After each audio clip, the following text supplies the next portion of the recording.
presentation of the Oklahoma Sports Network. Any other use of this telecast or any pictures, descriptions, or accounts of the game without the Oklahoma Sports Network's consent is prohibited. It may not be reproduced or retransmitted in any form, and the accounts and descriptions of this game may not be used without express written consent.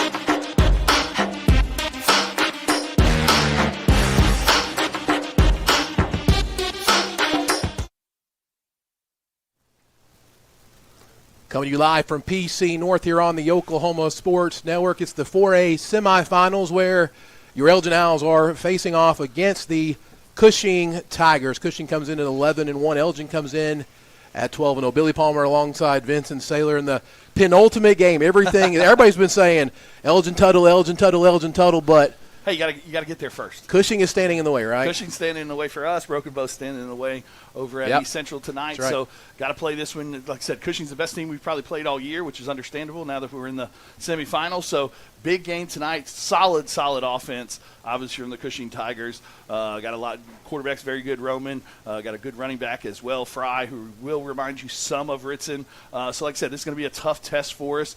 As just to let you know, I mean, it's audio only, so the camera will be stuck on us most of the night. We'll also have Chris has created some good graphics for us as well, so we'll try and make it a little bit entertaining for you as best as possible. And if you're at home and you want to watch it on NFHS, we also have an OSN crew doing that as well, and you can sync up the sound of us to that if you want as well. But like I said, we're excited about this matchup. Clearly, big game on tap tonight, and I said the Owls going to have a tough match tonight, but one that I think they can get by if we take care of business and do those little things that Coach Chalmer Wyatt always talks about. You're watching Countdown to Kickoff, brought to you by Hillary, always innovating because every community matters, providing top-quality telephone and internet service. Visit their website at hillary.com. You're watching Elgin Owl football here on the Oklahoma Sports Network.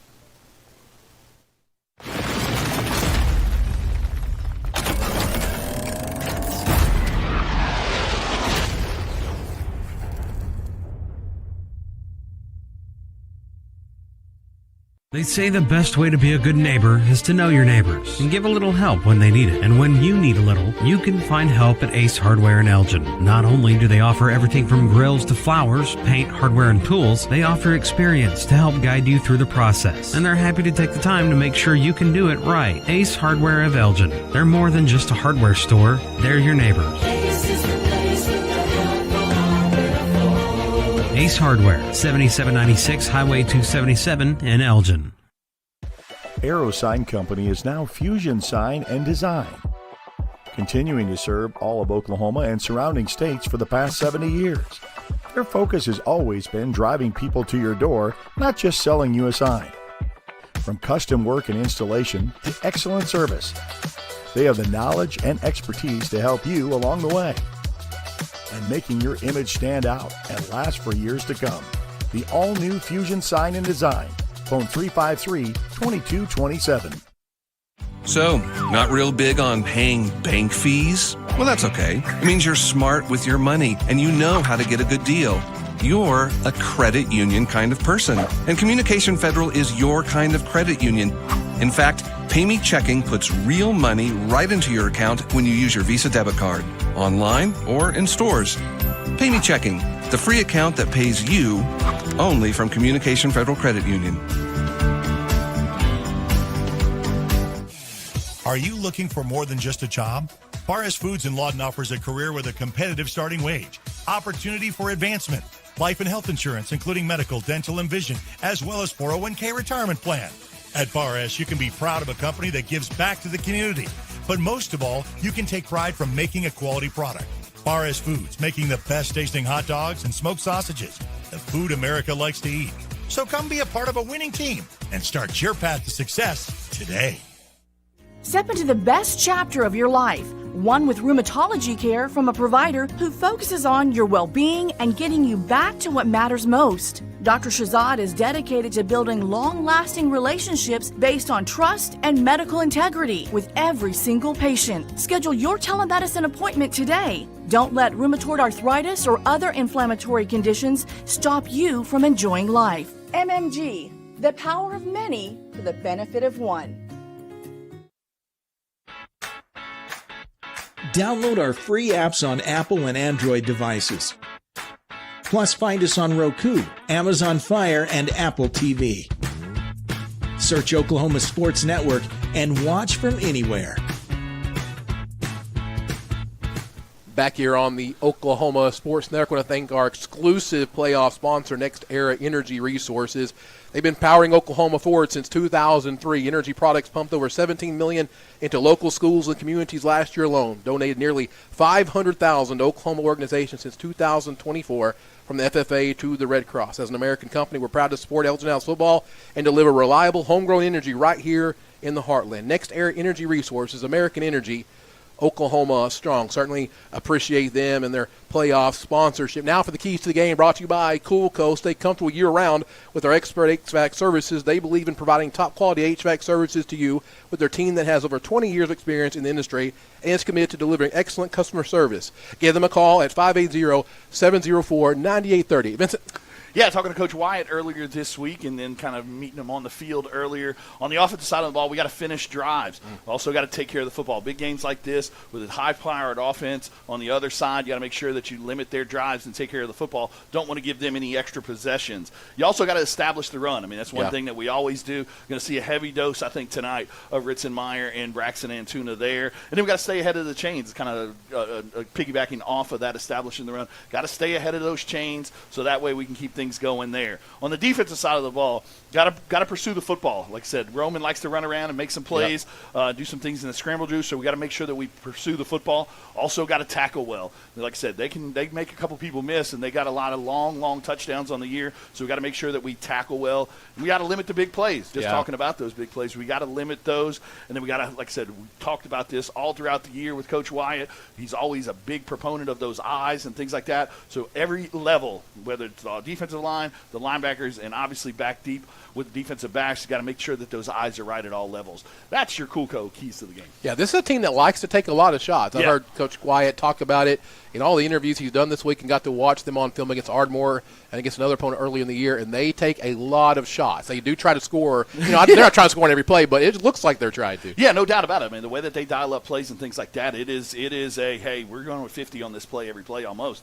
Like I said, they've got some athletes on the outside, number 7, number 17. Yeah. Quarterback's a very good player, also plays free safety for him. And then Fry, their running back / linebacker, is a very, very good football player. Yeah. Like I said, reminds me a little bit of Ritson. Coach's kid, and man. Things like that. He's a coach's kid, so he's a smart player. Like I said, has a ton of tackles on the year. And like I said, I think 190 tackles, over 1,200 rushing yards as well. So, like I said, very good football player there. So, like I said, it's going to be a tough matchup for us. But at the end of the day, like I said, we take care of those little things. We take care of the football, limit those penalties. I think we come out of here looking to search for our second gold ball. You talk about establishing the run game, something we need to keep an eye on tonight.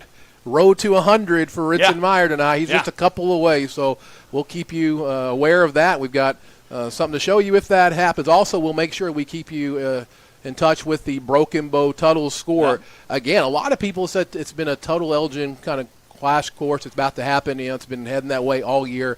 Broken Bow's got a quarterback, man. They got a D1 guy. One player can change the game in high school. So I think we got two pretty good quality semifinal games. We'll keep you aware of both of them. Well, at the end of the day, you got the 4 best teams probably. All 4 district title winners are still in the playoffs with these 4 games. With these 4 teams, all of them won their district. So, like I said, probably the best 4 teams in 4A are in the semifinals. You don't see that a lot of times. So it's kind of a cool matchup. And like I said, over there at East Central, got a big one there. And like I said, that Broken Bow quarterback can get loose and do some things. So Tuttle's going to have a tough matchup over there, but we'll keep up with that score as well.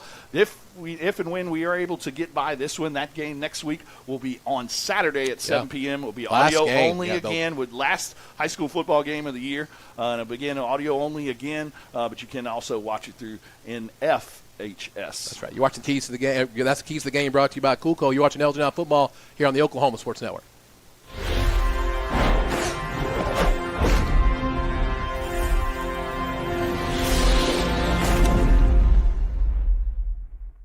College is more than just going to class. College is a journey. It's meeting new people and making new friendships that will last a lifetime. It's learning from professors who care about you and your success. And finding out it can be really fun and rewarding. It's discovering that thing you want to do for the rest of your life. Cameron University is all about helping you grow and succeed. Because your success is our success. At Arvest Bank, we believe home ownership makes families and communities stronger. Whether it's your first home, a fixer-upper, or your forever home,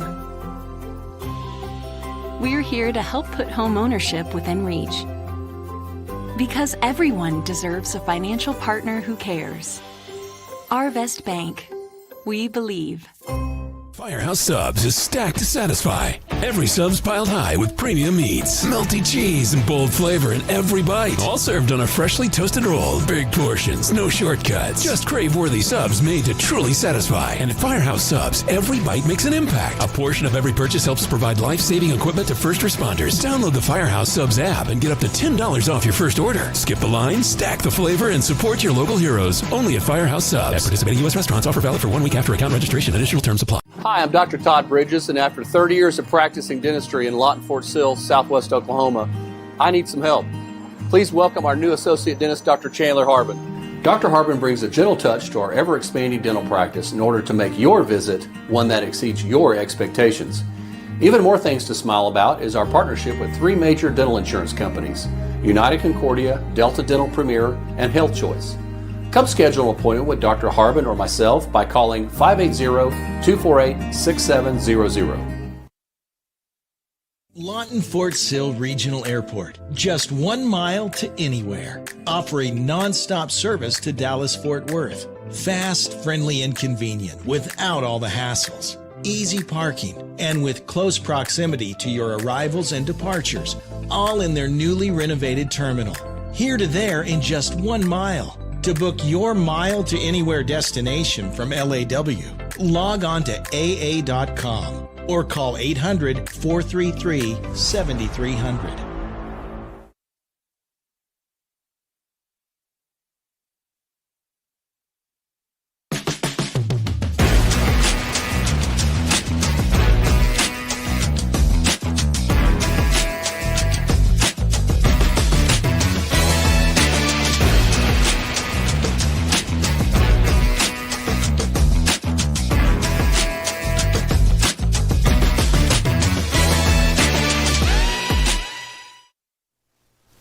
Back here on the Oklahoma Sports Network, about 15 minutes away until kickoff here from PC North. Getting to look at the Elgin crowd across the way there.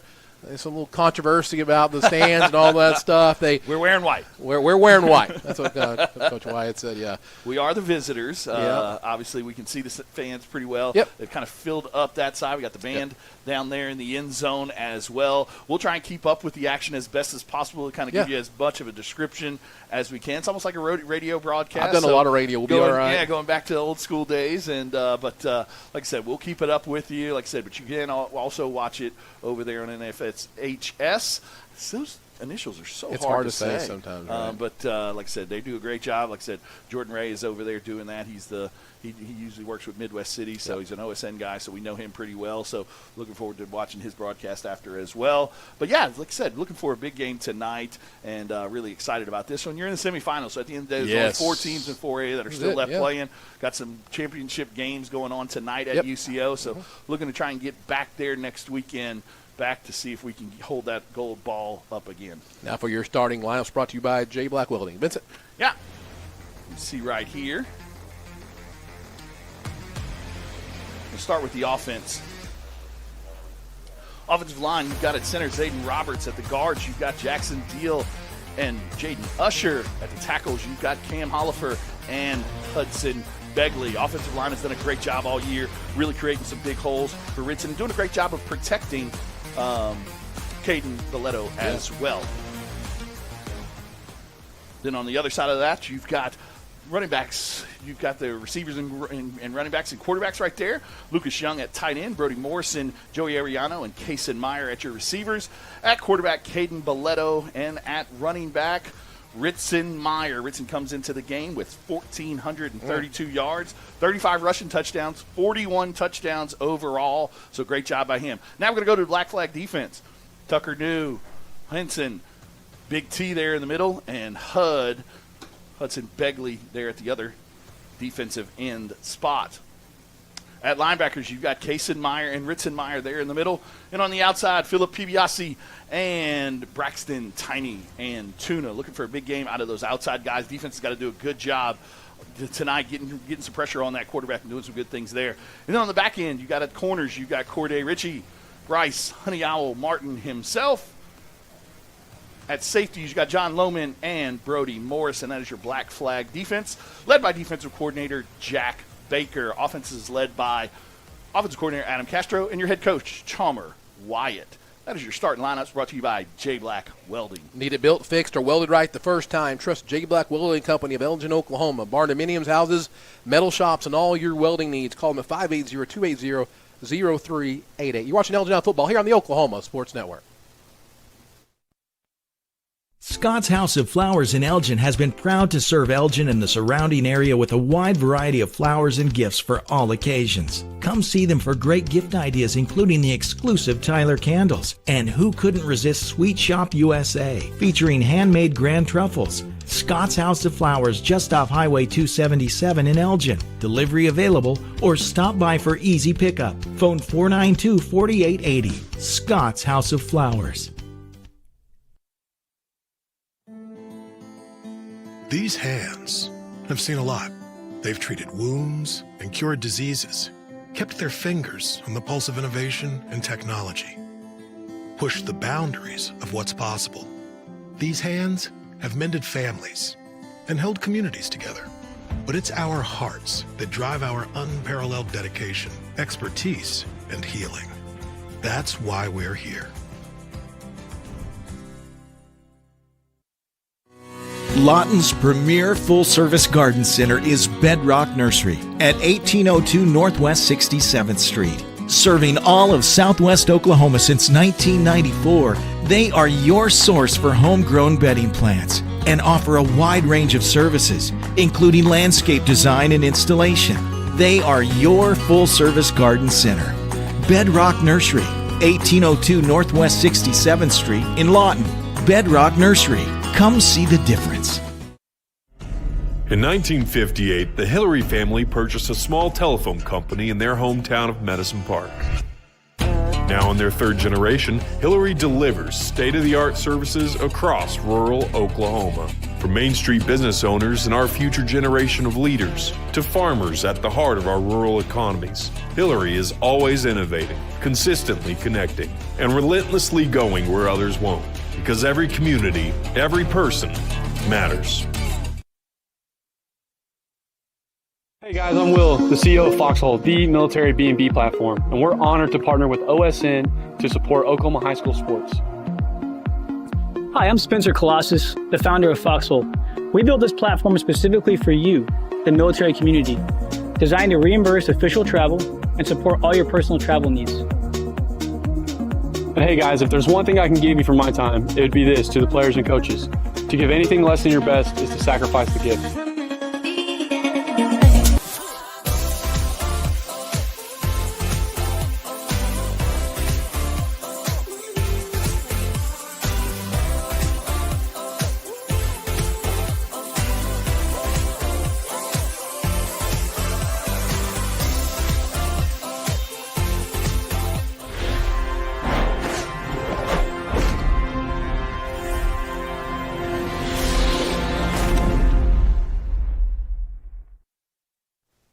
Back here on the Oklahoma Sports Network, about 10 minutes away from kickoff on this cold night here from PC North. Got a good little setup here, by the way. We have a hospitality room up there, so They fed me dinner. I'm so thankful for that, and we're certainly appreciative to PC North for helping us out and setting up here.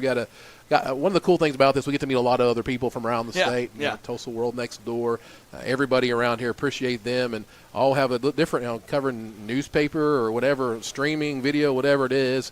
If you want it on any platform, whatever, it's going to be covered for you. We're going to take a look at some stats from this year here, and I'll let Vincent take this over. Well, just kind of piggybacking a little bit off of what you said. I mean, these schools have to apply to get these games and things like that. I mean, some people get a little upset about, well, why are they going there? Why are they doing that? I mean, you got to apply to host these type of games, these neutral site games. So congratulations to this school system and whatnot for hosting it. Great facility.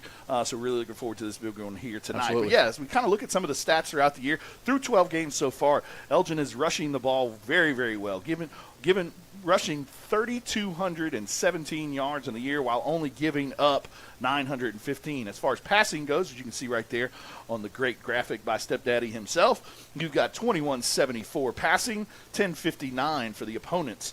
As far as total yards, we've got over 5,000 yards, 5,391 yards, averaging about 450 a game, and then we're only giving up 1,974 yards, about 165 a game, and scoring about 49 points a game and giving up only 7. We've scored 581 points so far this year. So that's kind of some stats of how we got here, how the defense is doing, how the offense is doing.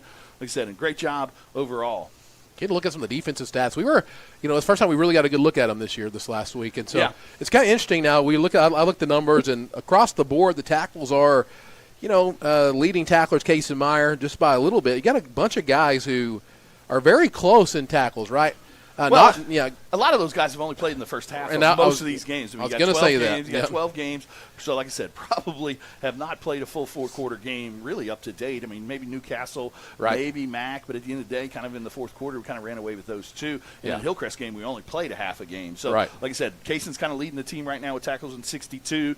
Braxton's right behind him with 59. So, like I said, a lot of guys are doing some good things there. Tucker New has got 56 tackles on the year from a defensive end spot. Is a phenomenal deal. 17 tackles for loss. 17 tackles for loss. That's an absolute great number there. And Phillips leading the team with 5 sacks as well. So we'll kind of keep up with those stats throughout the game for you. Boyce leading the team, like we always talk about there, with the 3 interceptions and kind of some mop-up duty, but great job by him when he had his opportunities. He's leading the team. But Brody, Bryce, and Ritson also have 2 interceptions apiece as well. We're going to be tested on that back end today, so we got to do a good job by those guys on the back end today. So have an opportunity to maybe get some additional picks in this one today. Corday has 12 pass breakups on the year, leading the team as well. Been playing really tested good. a little bit on that side because a lot of people stay away from the Honey Owl. Right. So, like I said, Corday has done a good job stepping up as he has the last couple weeks. Played a lot better the last couple weeks, too. So, like I said, with those 12 breakups,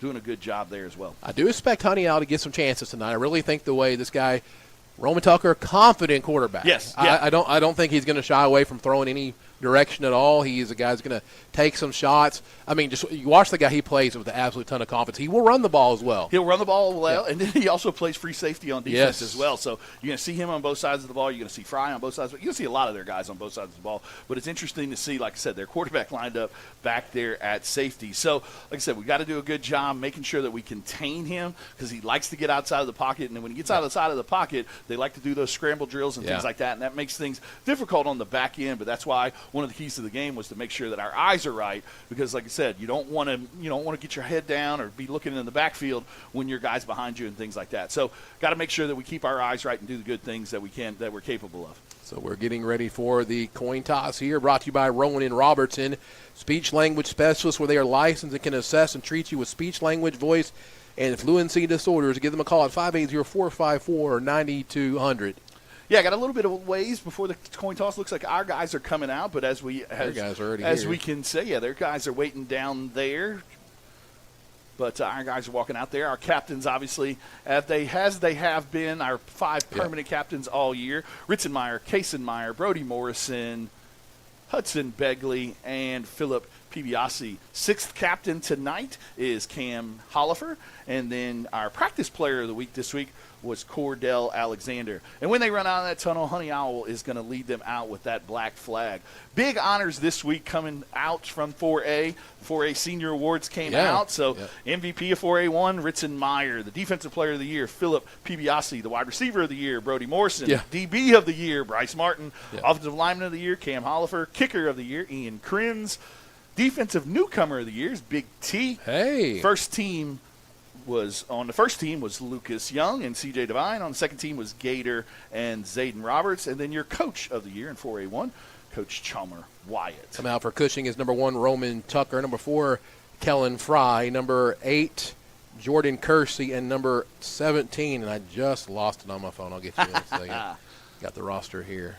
Both teams have high-powered offenses. Not sure how they usually deal with the coin toss, but they said we're 12-0, getting the ball first.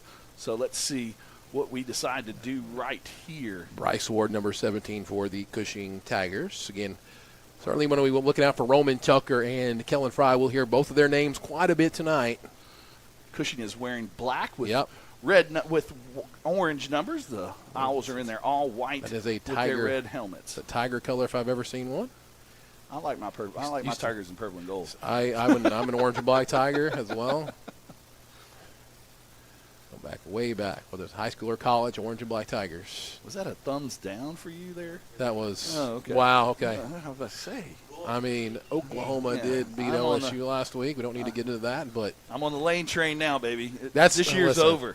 Hey, just wait till they do. I saw something that. Hey, he's not going to do that to us. He's not going to do that to us. He's not going to do that to us. Fast forward 3 years down the line. Yeah, we're just waiting for that Alabama job to come open. I think that hire makes a ton of sense. I really do. I think it's wild what college football's turned into with the way the season is set up now to have to leave a team in the middle of the playoff like that and the way they've set everything up. It's kind of wild. Is out of whack, and you hear a lot of the stuff related to that right now. So let's see right here. So Cushing won the toss. And they are going to receive. They're going to buck the trend here. Okay, let's see here. First game of the year. That defense will start on the field, more than likely, unless we do a little trickeration onside. But at the end of the day, defense is going to start on the field this time. So 12-1 on the coin toss with the offense starting on the field. Interesting. Again, I told you they're a very confident offense for sure. So well, and then like I said, so Honey Owl is going to lead the team out today as that black flag bearer, and we're almost ready to get the thing going on. I want to thank our first quarter sponsor, Lawton Firefighters Association, proudly supporting the surrounding community where they work and serve every day. Lawton Firefighters Association, cheerleaders, the flags are out there. I think it's Dylan out there. There's all the camera people. There's a bunch of them now around. They're all Dylan, out there. Caden, and Braden are down there doing a great job as they always do. So here come the Elgin Owls out onto the field, coming from our right to left, going towards their sideline. Again, in the all-white tonight with the red helmets. Appreciate that. It's easy to see the numbers with them. I like that. We got Joe down there on the sidelines. Don't have a mic for him, but he is down there. So we're going to get some text from him during the game. So we'll report kind of what's going on the sidelines as well. But looking forward for a big game here tonight. Obviously, it's the semifinals, so winner goes to UCO next Saturday night at 7 p.m. for an attempt to hold up that gold ball again. Also want to thank our exclusive playoff sponsor, Next Era Energy. Next Era Energy Resources has been powering Oklahoma since 2003. We're proud to support Elgin Owls football and deliver reliable homegrown energy right here in the heartland. Next Era Energy Resources, American Energy, Oklahoma strong. We are ready to get this one going. Cushing huddling out on the field here. And listen, there's been a lot of talk back and forth on social media this week. I've seen a lot of that. I think it's a confident bunch in Cushing, which matches an Elgin group that's very confident as well. Yeah, no doubt. I think this could be a kind of a fun game to kind of watch how this unfolds here. And as you get this far into the season, I mean, all the teams are good now. All the teams are riding high. All of them confident. They come in 11-1. Their only loss on the season was to Bristow. That's interesting. We come in 12-0 on the season. Bristow into the season at 3-7. That was a game, I think, second or third week of the season. Early in the year, non-district. And you don't know what's going on there. But We're ready to kick this one off here in just a minute. And our first quarter sponsor. First time we've kicked off at the beginning all season long. And Ian Krenz, we mentioned him all year long. Ian Krenz is 4A1 kicker of the year. Got 24. That's amazing, isn't it? It's 24 wild. touchbacks on the year.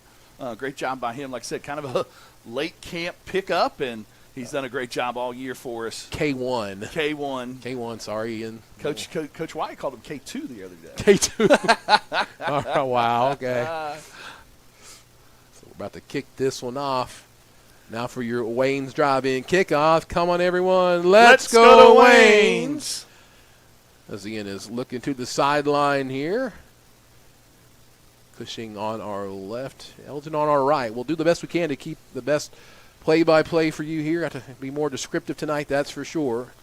As Ian is ready to kick this one away here in the 4A state semifinals. Trip to the finals on the line and trying to go back and reclaim that goal ball. And here we are underway. The kick is deep, and it's going to be caught at the 10-yard line and return there up the middle. Big hole right up the middle. Long ways return all the way up to the 44-yard line where he's finally tackled. Yeah, good return right there. Like I said, high kick to about the 9-yard line. Found a seam up the middle and was able to get some big yardage right there all the way out to the 45-yard line. So about 55 yards to go for this offense. That's where the Cushing Tigers will take over with Roman Tucker, the senior quarterback, and also Kellen Fry, another senior at running back. A very explosive offense, so certainly they could be taking some shots here early on. Yeah, coming into the game, averaging 41 points on the year. So, like I said, obviously high-powered offense. We're averaging 48.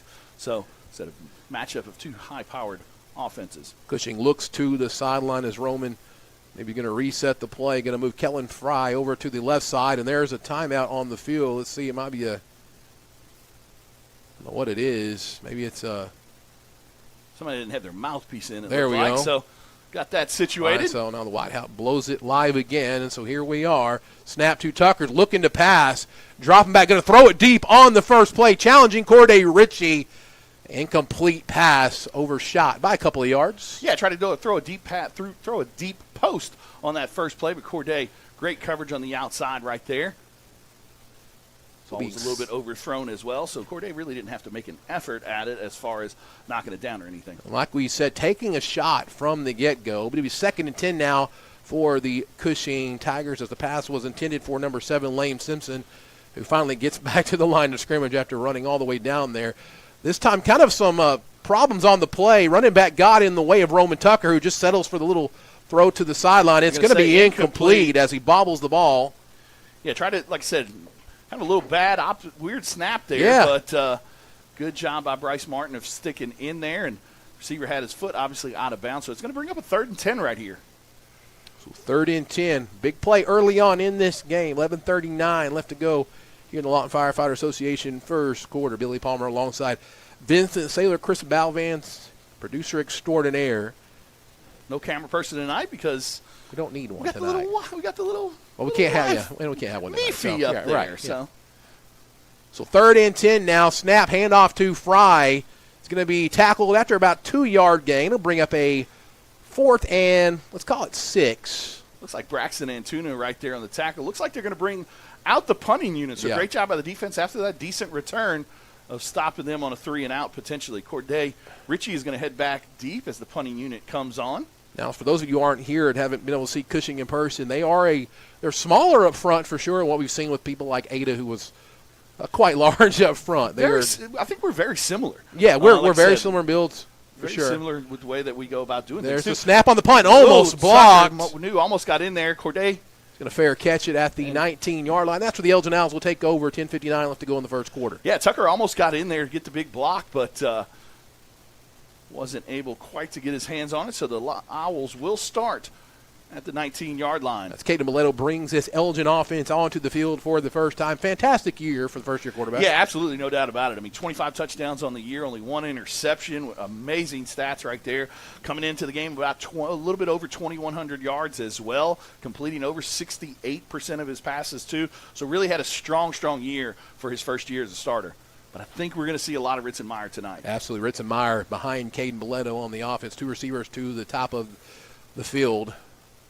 Caden Boleto gets the snap. He's going to throw it on the first play of the game and throws it out to He's got a wide open Brody Morrison at the 40, 45, 50. Beats a man but gets knocked out at the 42 in Cushing Tiger territory. Yeah, just a cross route right there to Lucas Young. Kind of crossed. Brody also crossed. Nobody ran with Brody and picked up a big yardage play there on first down. Gets it inside of our own territory there. Makes it to the 41-yard line. That's a 40-yard completion from Boleto to Morrison. Great throw right there, too. Had to get it over the linebacker. Kind of a little touch pass. So great job by him right there. So first and loaded 10. up the box there for Ritson and go outside there. Hand it off to Ritzenmeyer up the middle. Breaks through a couple tackles. Still fighting on his feet. Going to be tackled at the 35-yard line after a gain of 6. We'll bring up a 2nd and 4 now for the Elgin Owls. I was playing with a little bit of tempo right here as well. I like that. Bring the tackle over this time. So Joey, unbalanced line. Joey to the top of the formation. Hand off to Ritzenmeyer on the outside, on the right side of the line. Going to get the first. I think he's right there. We'll see. He runs out of bounds. I think they're going to get him a little bit short. Not the greatest spot, but either way, it'll be third and one. Third and one. 32-yard line. I like the tempo from the Owls early in this game. Yeah, no doubt about it. Got Tiny back there right now. Ritson gets a little bit of a break. Tiny behind Caden Boleto. The big pickup here on third down. So Caden gets the snap, hands it off to Tiny. Easily has the first down, and there he goes! Stiff arm to the inside. 20, 15, 10, 5. Touchdown! Braxton and Tuna. Great job right there by the offensive line, and great job by Tiny hitting the hole fast and going all the way there for a 32-yard touchdown to get the Owls out to a 6-0 lead early here in the first quarter. Owls strike pay dirt first, and it is, I'm going to beat you up with Ritzenmeyer, then let's give the ball to Tiny. Let him do work. 6-0 drive right there. Great job by the offensive line. K1 on to kick the extra point for the Elgin Owls. Just underway here. Cushing got the ball first, forced a punt. Elgin strikes quickly after they get the ball. There's the snap. It is good. Kick is up, and it is good as well. 7-0. The Owls lead the Tigers here on the Oklahoma Sports Network.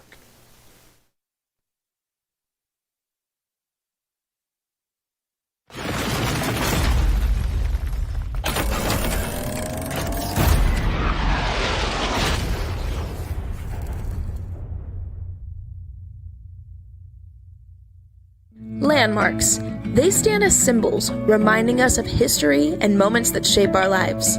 We create our own landmarks. At Becker Raybon Funeral Home, we understand the importance of honoring these moments. Let our compassionate team help you celebrate the life and legacy of your loved one. Offering a range of services to honor the stories that matter most, we believe that every life leaves a mark that deserves to be cherished and remembered. Becker Raybon Funeral Home, honoring the landmarks of your life. Back here on the Oklahoma Sports Network, the Elgin Owls lead 7-0 after touchdown run by Braxton, Tiny, and Tuna as the Elgin Owls get set to kick this one off. Time for another Wayne's drive-in kickoff. Come on, everyone. Let's go to Wayne's. Burgers, Tabasco's, pizza, salad, steak fingers, and the best sweet tea and cherry limeade in town. Let's go to Wayne's. 10:18 left to go here in the first quarter from PC North, and the 4A semifinals. We'll also keep track throughout the night of scores in the other semifinal over there at East Central in Ada, Oklahoma. Tuttle and Broken Bow there. Should be a fun one there as well, as Ian Krenz has the kickoff team ready to kick this one off. Again, see if they made any adjustments after that last kickoff return. That was pretty successful. Ian is approaching the ball, kicks it, and kicks this one a little lower and deeper this time, down to the 2-yard line, but it's going to be returned anyway by the Cushing Tigers. This time, much better job by the Elgin Owls, making the tackle inside the 20 at the 18-yard line. Yeah, great pursuit right there by Brody Donnelly. Also looks like John Lohman was down there as well. So good job by those guys getting down there and getting that tackle inside of the 20-yard line. Now for your scoring recap, brought to you by Pizza Corral. Yeah, 3 or 4 play drive. Great job right there. Big first play to Brody Morrison. A little bit of a couple runs by Ritzenmeyer, and then capped off by the 32-yard touchdown by Braxton and Tuna. Braxton's 7th overall touchdown of the year. So the Cushing Tiger offense back out onto the field. Roman Tucker again in at quarterback for the explosive Tiger offense. He tried to take a shot on the very first play of the game, and he's going to keep this one instead. Elgin all over that. Going to gain about up to 24, about 5, I guess. Yeah, a little Meyer sandwich right there. Yes. Casey and Ritson both on the tackle. It's not a sandwich you want to be in the middle of. There's no doubt about it. No doubt about it. Saw Booty having fun there before the game. Had a good little setup there in the parking lot. Yeah. I thought those might be his Christmas lights. I think he might have brought the truck and put Christmas lights on the thing over there. So 2nd and 5 now for the Cushing Tigers.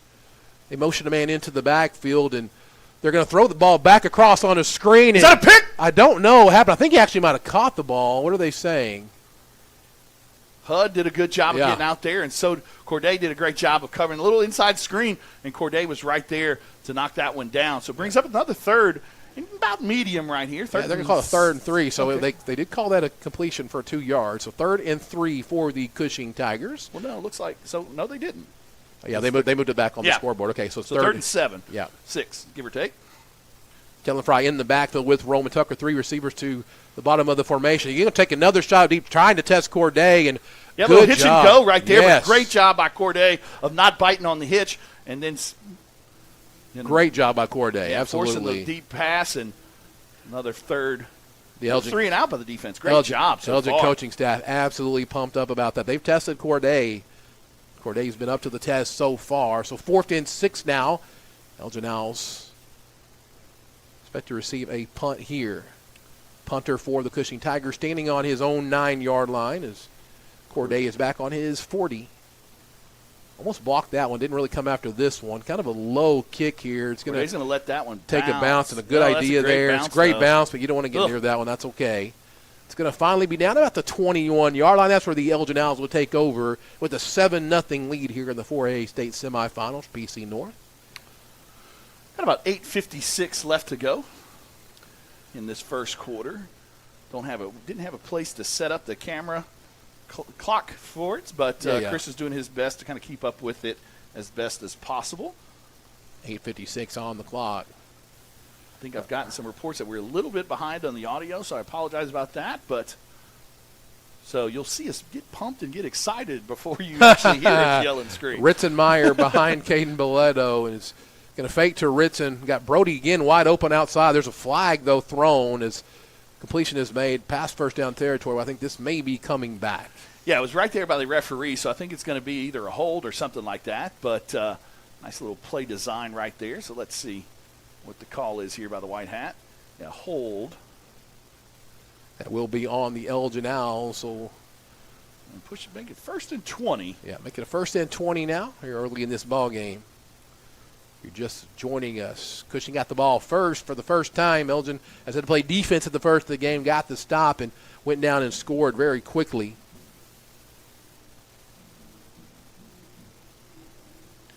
So Brody Morrison and Joey to the bottom of the formation. Nobody to the top.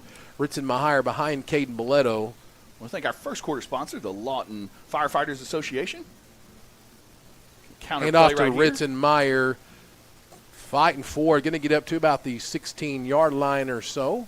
Yeah, kind of lost his footing a little there early in the run, but still picked up about 4 or 5 yards right there. But now it's 2nd and long.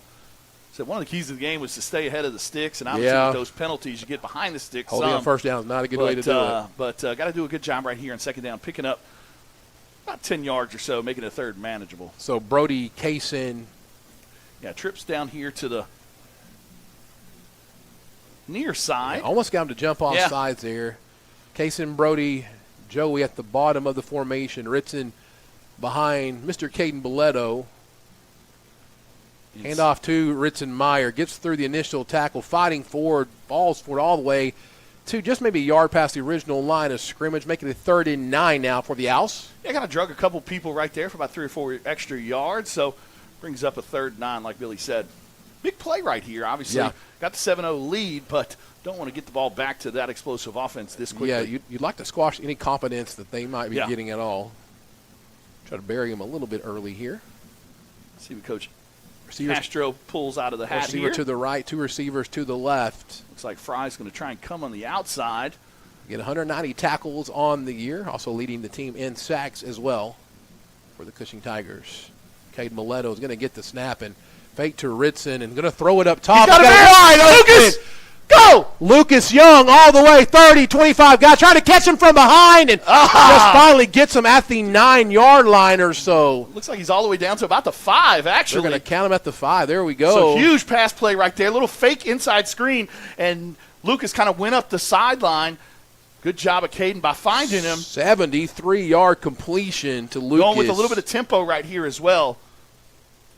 Lined up at about the 6-yard line. So first and goal from the 6. Great play call by Adam Castro. Handoff to Ritzenmeyer off the right side. Man, they are all over him. He's still fighting, though. Did he get in? I think he's just a little bit short. Great job of running right there by Ritson, bouncing off the first couple tacklers and gets all the way down to about the 2-yard line. They're going to say the 2-yard line. That's where they also try to punch this one in. Ritzenmeyer looking for his 99th touchdown of his career. 42nd of this year. So second and goal from about the 2 as the Owls look to take a big early lead here in the first quarter. Cade Boleto with Ritzenmeyer behind him. Got to hand it off to Ritzen up the middle. Touchdown Owls. 13-0 now the score. His 99th touchdown of his career. Get a little dance by Ritson. Yeah. He's You're going to see us dance on screen. You're going to see him dance. I don't have the rhythm here at all. 13-0. Elgin now leads over the Cushing Tigers. Ritson's 99th touchdown on his illustrious career. 42nd of the year. K1 on to kick the extra point for the Elgin Owls. Here's the snap. Hold is down and kick is up and good. 14-0. Elgin with a pretty good lead so far early in this game over the Cushing Tigers. We got a lot more ball game left here on the Oklahoma Sports Network.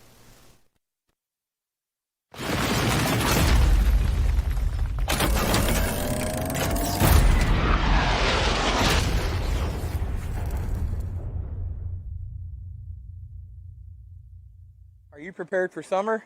We are. Keep your air conditioner ready with a Miller Noble Heating and Air Maintenance Plan. We service all makes and models from Bryant, Carrier, and Lennox. Just need a repair? We can do that. Can't pay for it all at once? We offer financing plans too. Is it time to replace your old system? We offer free estimates on new systems. Click or call today and stay comfortable with Miller Noble Heating and Air. Back here on the Oklahoma Sports Network, the Elgin Owls lead 14-0 over the Cushing Tigers. Now for you Wayne's Drive-In kickoff. Come on, everybody. Let's go to Wayne's. Get to see us on camera here. I'm sorry. I'm apologizing to a lot of you out there, but probably going to be at least some good entertainment right here for sure. He's always keeps me entertained. I've got to warn everybody in the press box. You guys don't know what I deal with every week. I got to say, hey, listen. There's a guy over there. There's a guy over here that is going to get loud. It's one of our guys. We've got him. We'll shut the door if we have to and take care of it. As Ian Krenz, K1, gets ready to kick this one off. All you got to do is stop us. Listen, yeah, you can stop Vincent if you just play some defense. If you stop us, then I ain't got nothing to yell about. Ian kicks this one to the 5-yard line where the Cushing Tigers are going to return. They've been able to return every one so far, and since that opening play on the opening kickoff, the Elgin Owls have got that coverage fixed. Huge hit right there by Corday Ritchie coming down on the kickoff return. So great job right there by the kickoff coverage team. Keeps them inside of their own 20 again. Last two times going to be right at the right outside the 20. Probably put right on the 20. Yeah. So great job so far by the defense. Absolutely. I mean, two, 3 and outs. Can't ask for a better start by the defense. If you're just now joining us, Cushing did get the ball first. 3 and out. We went down and scored fairly quickly. Another 3 and out and went down and scored again. Huge play by Lucas Young earlier on that second drive.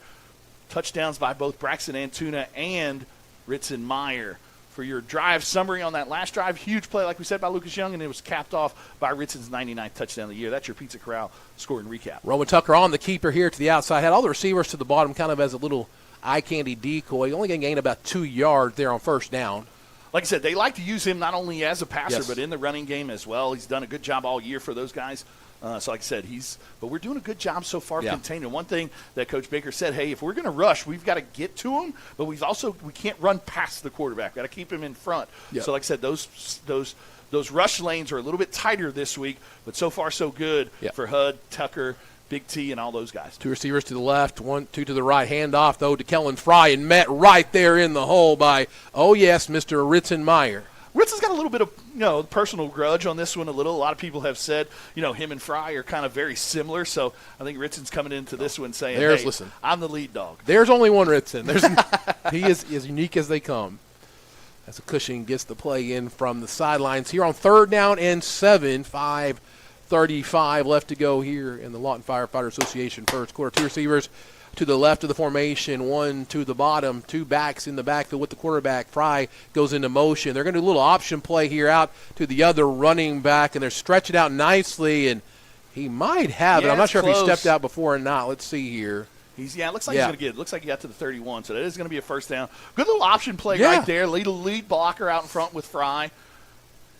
Got over there, but just was unable to kind of tackle him. Good job of securing the outside by the Cushing receivers. Got 4 receivers to the far side now. 4 receivers to the far side, 1 to the right side. He's back there by himself right now, quarterback. They're going to bring some pressure or try to, but they back off of it. Forced out of the pocket, being chased down by Tucker New Henson, who gets the sack at the 31-yard line. Great job by Tucker right there. Pursuit from the backside and was able to get him down for maybe a sack, maybe a no-yardage gain. Tucker coming into this game with 17 tackles for loss and 2 sacks on the year. Really had an outstanding junior year, so really looking forward to him coming back next year for the Owl defense. So a lot of really unique formation setups here by the Cushing Tigers. Got a little frozen screen right there for a second, so we'll kind of see what's going on. 2 receivers to the left, 2 to the right. Fry in the backfield. There we go. As Roman drops back to pass and being hit again, and Ritzen's having himself a ball game. Sacked back at the 27-yard line for a loss of 4. Yeah, great job by Ritzen right there, coming from his inside linebacker for about a 5-yard, 6-yard sack right there. So it brings up a 3rd and 15. Cushing looking to the sideline here. Be a good stop for the Elgin Owls. They can make another stop here and get their offense back out onto the field. Again, Cushing took the ball first. Nobody has done that. They tried to buck the trend. Hasn't worked out for them so far. I'm going to give a huge shout-out to Elgin Roofing. Obviously, without any video tonight, probably not going to have any replays unless Chris decides to give me a little replay of one of my celebrations or something.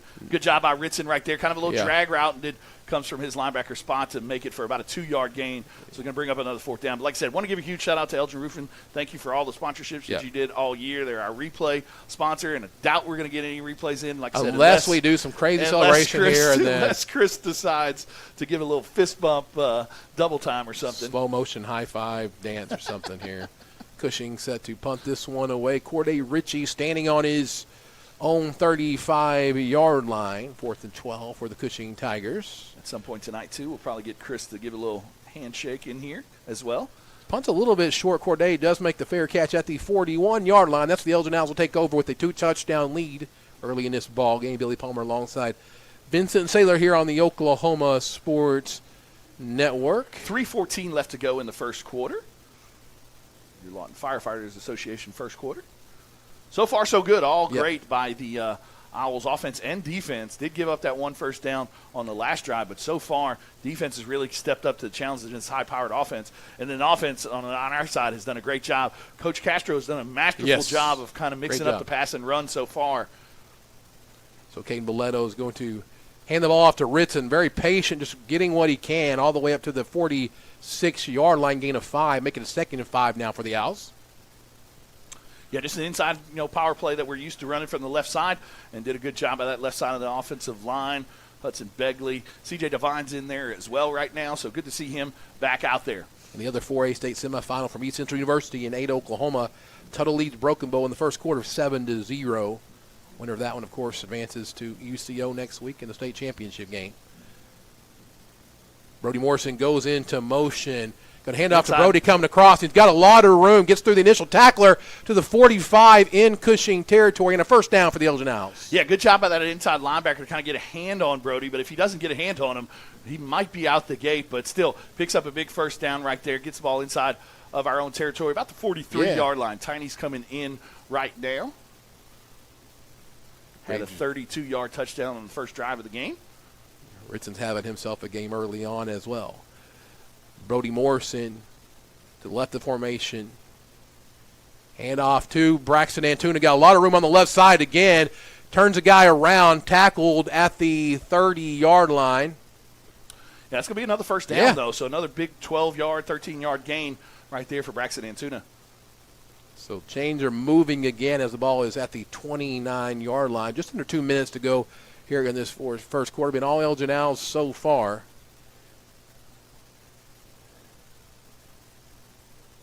Joey and Brody at the bottom of the formation near side. Tiny still in there at running back. Puts Brody in motion. Going to give the ball to Brody. Kind of a pass. Yeah, it's a little pop pass, so it does count as a pass. Not much doing right there, but they will gain about, they'll give them a 2 or 3 on that. Bring up a 2nd and 7 now for Elgin. Corday looks like he's coming in. Yeah, both teams are not very big. There is a pretty good big boy for Cushing up front there. Yeah, but 79. One of these is not like the other, right? You can tell he's a space eater for sure. He takes up some space. We've got one of those guys too. And got an award this year, newcomer. That's great. Yeah, defensive newcomer of the year, yeah. Big T. Great job by him all year. Put in a lot of work this year to get more agile, and has definitely done a great job this year. Cade Boleto's dropping back to pass this time, and he's pump faked it, I think, in there. Oh, they're going to call that a fumble? Yeah, maybe they do call it a fumble. Yeah. He was going to try and throw the deep post to Joey, but kind of flashed in front of his face as far as the defender, so tried to bring it back. But I think they are going to call it a fumble, and so the ball Tiny was able to pick it up and gain a couple yards after it, but brings up a 3rd and 5 here. Ritson back in the game. Going to hand off to Ritson right here. Ritson Meyer up the right side, cuts it back up to the middle, runs over a guy, and inside the 15. Inside of that Taco Mayo red zone for us. That's probably how we'll end this first quarter here from PC North. The Elgin Owls lead the Cushing Tigers 14-0 here on the Oklahoma Sports Network.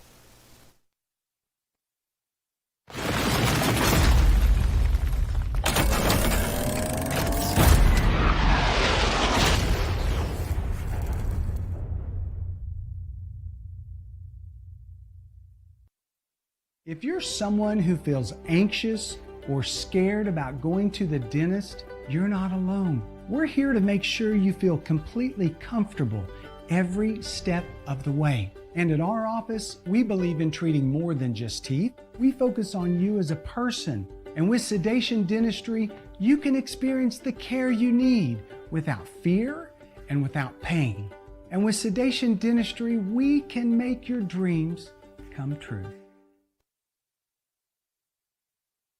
Back here on the Oklahoma Sports Network, we do apologize for the audio difficulties that we're having, not matching up quite right, and we'll try to get that figured out here when we have a little bit of time as we enter the second quarter. Brought to you by Vincent Saylor State Farm. Everyone loves saving money. Customize a coverage plan that helps protect what's important to you, family things, and your bottom line. From safe driving rewards, bundling options, and discounts, Vincent Saylor can help you create a solution that's right for you. 580-699-2771 as we switch sides of the field here. You look at that little picture in the screen, then you look at me, and it's like, hey, that's not even the same What guy. happened, man? But, yeah, coming down on this side now, second and goal, I believe. Not second and goal, but 2nd and 5, give or take.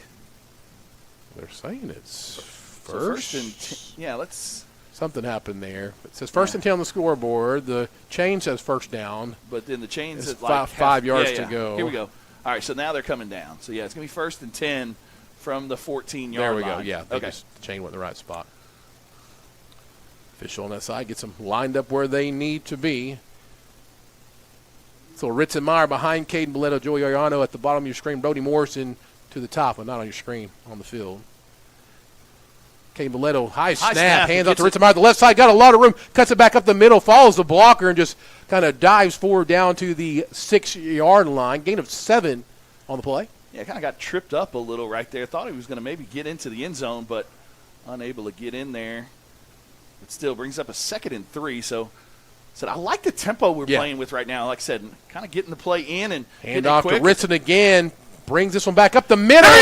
There it is. Touchdown, Ritson Meyer. His 100th of his career. 100 career touchdowns for Ritson Meyer. Extends the Owl lead to 20-0. What a career. What an unbelievable stat to think of. 100 touchdowns in his illustrious career, 43rd of the year. So congratulations to Ritzenmeyer. He already held the school record for most touchdowns in a career, but that 100 mark is just a phenomenal feat. So congratulations to Ritzen.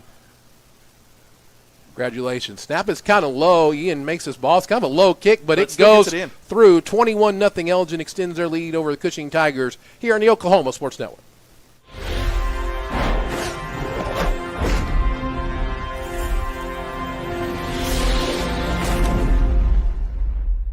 Power Services, the power of quality and comfort, servicing all of Southwest Oklahoma and the surrounding area for the past 40 years. Offering the best service for heating and air for both residential and commercial, geothermal systems, electrical services, and generators are their specialty. Give them a call for all of your heating, air, and electrical needs. Experience the power of quality and comfort with Power Services of Southwest Oklahoma. Give them a call today at 580-875-3645. That's 580-875-3645.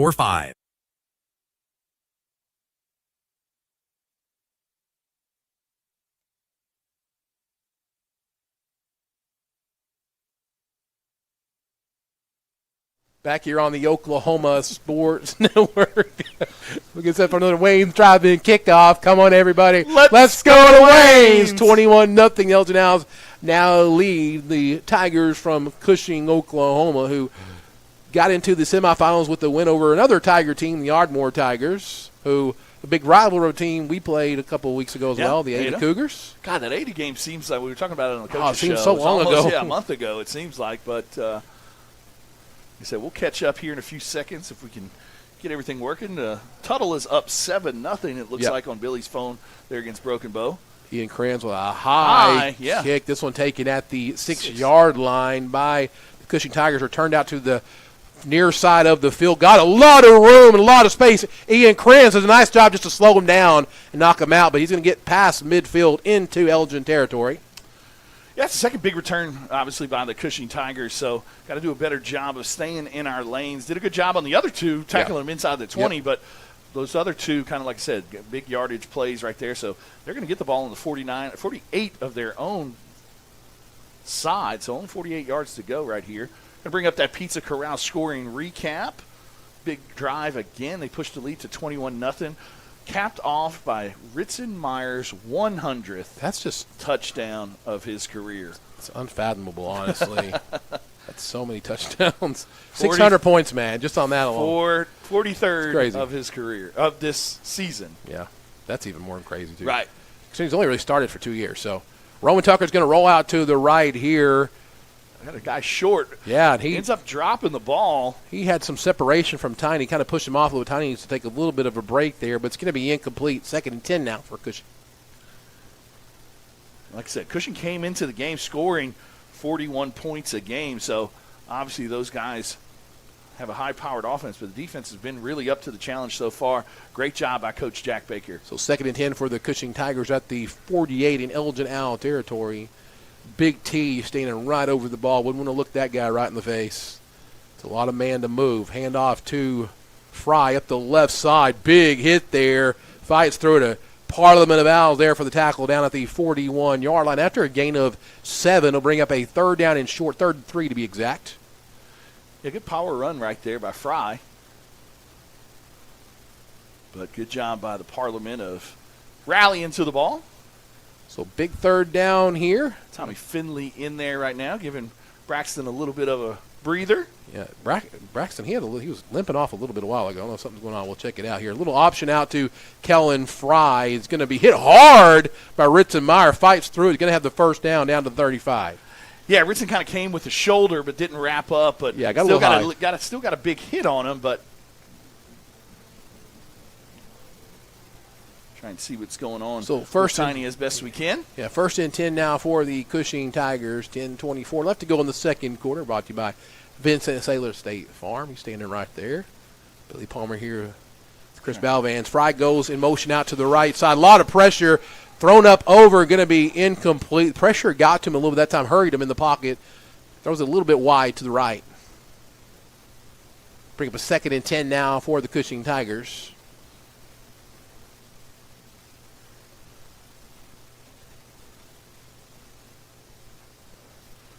As Tucker looks to the sideline, Fry standing beside him, the two seniors who a lot of success at the Cushing Tigers over their career. Both do have offers to play at small colleges from what I was reading. Who does Fry? Both of them, yeah, Tucker and Fry both. Great job that time on the short little pass to the outside. Tackled at the 34, gain of about 1 on the play. Yeah, Corday, Kaysen, and Phillip were out there.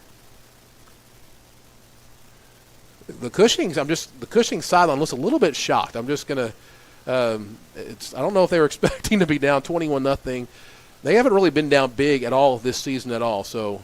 No, and like I said, I mean, they had a couple things to say earlier in the week. Yeah. So. Elgin bringing some pressure this time, and there's going to be a flag. It's going to be offside on the defense. So that'll make it a 3rd and 4 now for Cushing. Yeah, didn't time up that blitz quite good enough, and give him about 5 yards. Coach Wyatt is over there talking to the side judge to figure out who that was on. There'll be some apologies for that, and so maybe will they run them in finals week? That's a of course question. They will. Of course they will. Okay, yeah. So every week, Tiny if you're got his helmet back on and around Elgin football, they will line up on the practices and they will run for every penalty that's been committed. Depending on how bad it is, they might even have to apologize to the team. That's right. We've seen that a couple of times as well. Tucker's going to get the snap, dropping back to pass, and throws it deep. It's got a man, but overshoots him. Again, looking at Corday Ritchie, trying to pick on him. Going to be a 4th down now for the Cushing Tigers. Probably going to go for it here, like I said, on their own 27, 28-yard line. 4th and 3. Big play right here for the defense. See if we can get a turnover on downs. Good to see Tiny back out there. Yep. Tiny is such a dynamic player. Both sides. Yeah, both sides. I mean, he really has set the tone in the playoffs on the defensive side of the ball. Uses that wrestling background and leverage to get under people and really brings the hat with him when he does. So 4th and 3 now. Tucker looks to the sideline. Kellen Fry to the left of him in the backfield. One receiver to the left, 3 to the right side of the formation. Tucker gets the snap, looking to pass to the left. Ball Great play is, there by dropped. Corday. A little bit behind the receiver, but Corday was able to get his hand in there and knock it down for the turnover on downs, brings the offense back out. Great job by the defense again after a long kickoff return, able to stop them without giving up any points. So the Baker D standing up tall and proud as they've been doing all year long. Elgin Owls will get the ball here on the 28-yard line. The 21-0 lead. Get yourself a little FaceTime in there, Chris. Can we get him on there? Oh, there you go. There he is. He's underneath the scoreboard. There we go. There's the deuces. Brokemo Tuttle all tied up at 7 in the first quarter. Ritson Meyer behind Caden Boleto. 2 receivers to the bottom, near side, 1 to the top, and Caden's looking over the middle to Casey Meyer. Ball is complete of 34. Makes a man miss, cuts back to the outside, but tackled at the 41-yard line after a gain of 13, and another Elgin Owl first down. Good job by Caden right there. Like I said, that play was probably designed to go to Ritson, but did a good job. They kind of flared out with Ritson and found the safety blanket in Kaysen right there. First down. I wish John Mateer could go through reads at least close enough to that. I'm sorry. Come on, Billy. All right. 3 receivers. They're 10 and 2. I know. This is hard to watch. 3 receivers to the top of the formation. Handoff is to Ritson Meyer, though. Left side, lot of room. Cuts it outside. 50, 45. Gets a block downfield from Brody Morrison. Fighting all the way down in Cushing Tiger territory to the 35-yard line. Gain of 24 on the play. David's here today, so we'll get some stats at halftime. Ritson is doing a great job so far in this game. Probably getting close. Well, maybe not 100 yards because he hasn't had any huge long runs. I would think Tiny's probably over 50 as well, so good job by those guys. Caden's done a great job too, and I mean, even on that long pass, I mean, he's well over probably 100 yards at this point. So great job by the offense all night so far. Like I said, got to give huge kudos to Coach Adam Castro. He is really he's dialing kind of dialing it in, doing some good things there. Ritson Meyer again behind Caden Miller. Rolls out to the right. Throws it up. A nice catch there. Good to see Joey getting back in the ball game. Like I said, Joey had a bunch of catches earlier in the year, but last couple weeks hasn't hit.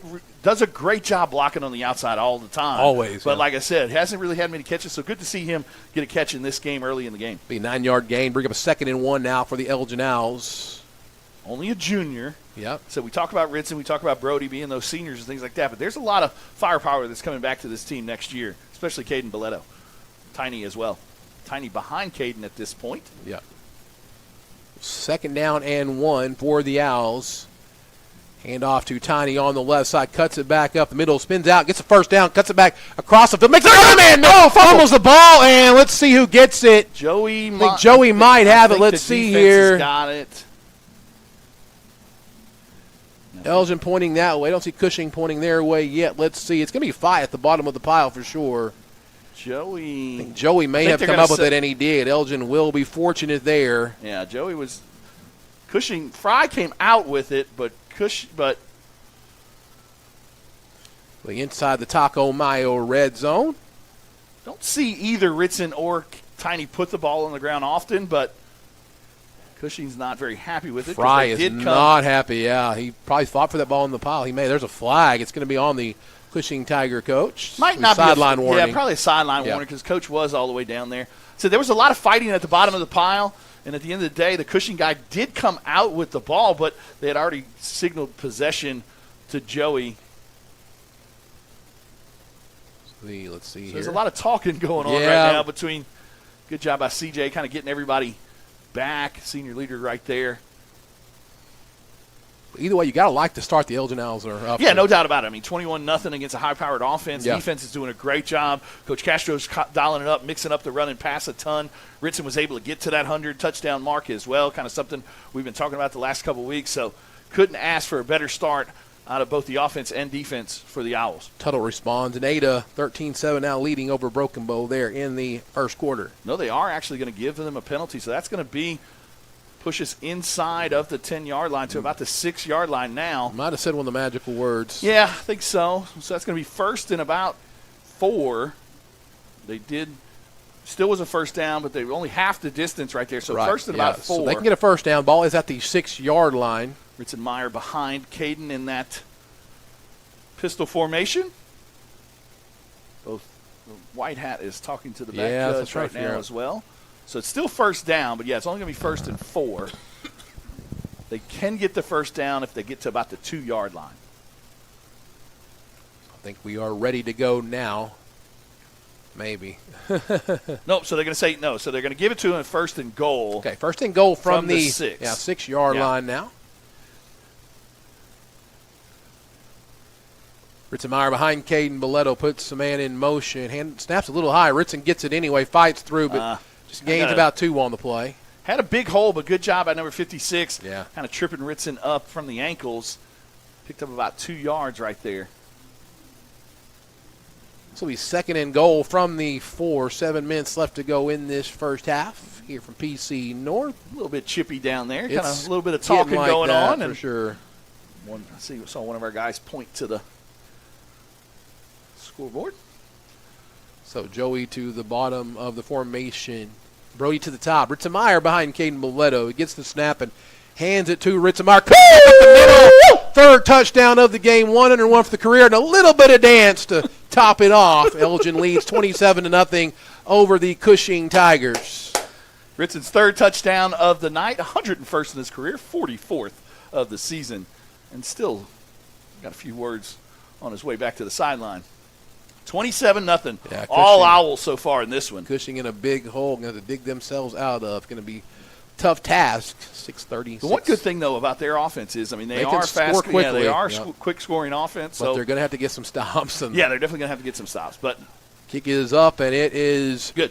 28-0 Elgin in control here with the Cushing Tigers in the 4A semifinal from PC North on the Oklahoma Sports Network.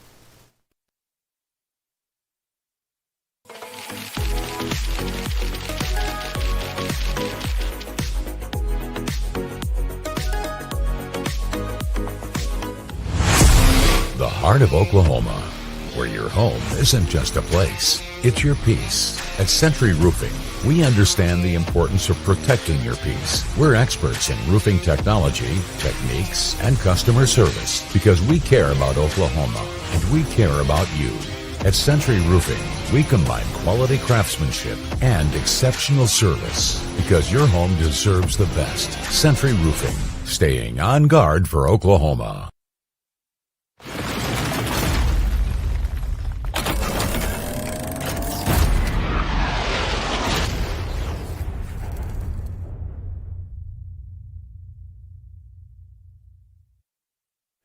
Back here on the Oklahoma Sports Network. Get set for another Wayne's Drive-In kickoff.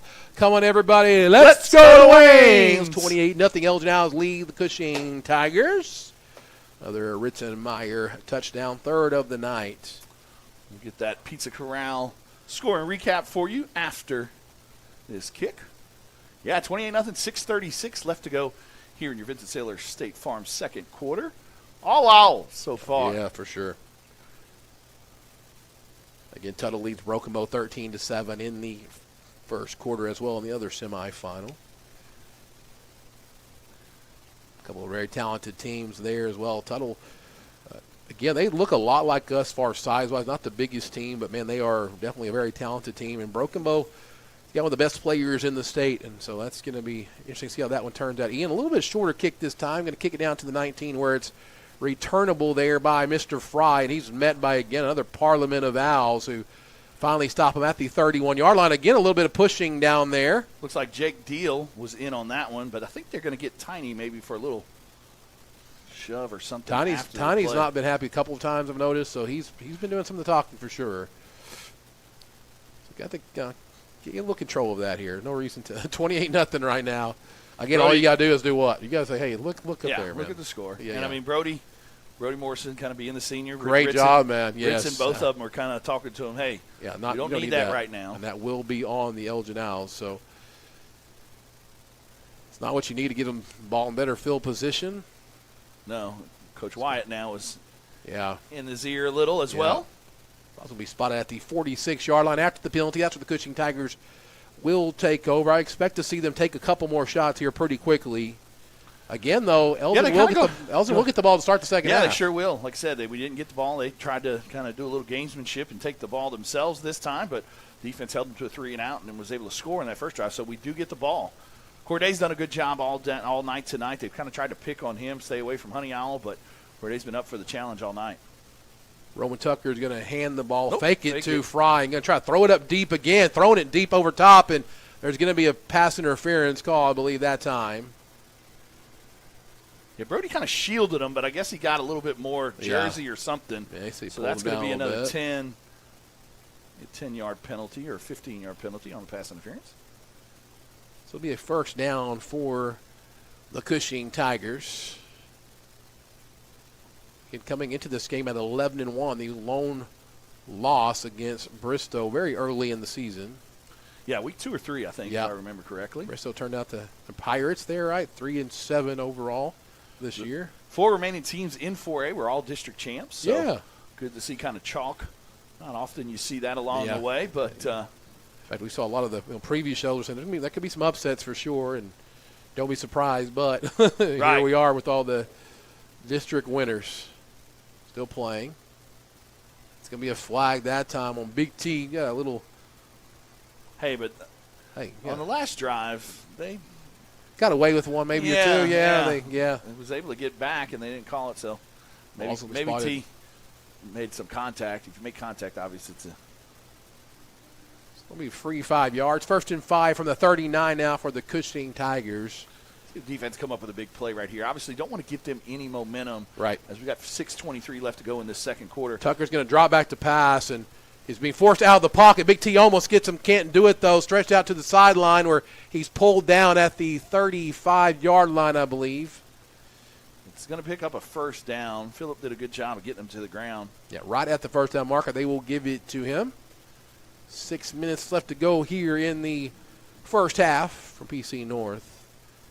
Trying to get a little bit of tempo here. 2 receivers to the right. It's going to fake it. There's a flag on the play. I don't think everybody was set, so it's going to be an illegal shift or whatnot. They throw a lot of different formations out there.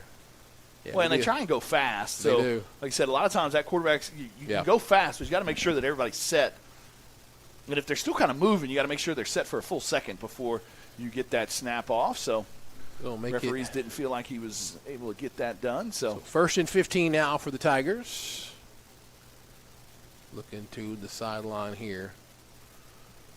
Thank you, everybody, for joining us. I know there's some chatter out there. Look, it's an exclusive contract by NFHS. Yeah. So we're not able to bring you the game, but we're audio only. So that's why you're staring at our ugly mugs. Hand off to Fry up the middle, really short gain on the play. And that contract, listen, it did get, that got contested. But it's still got another 6-7 years. They're going to let the contract finish out first. Did I say it? 6, 7.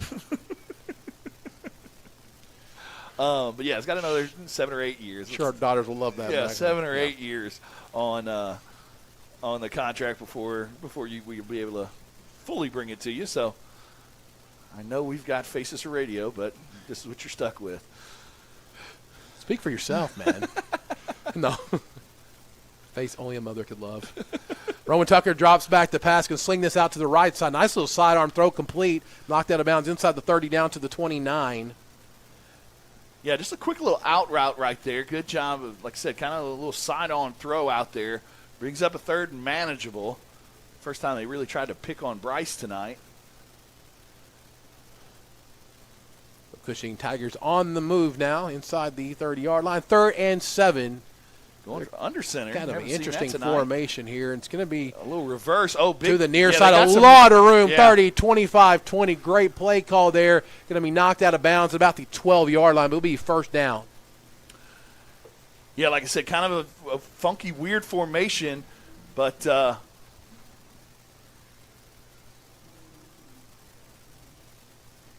if there's some off, like out of bounds, something happened. They were trying to get down here and get a good view somebody of is it. Down. We'll take a quick break here. Yeah. You're watching Elgin Football on the Oklahoma Sports Network.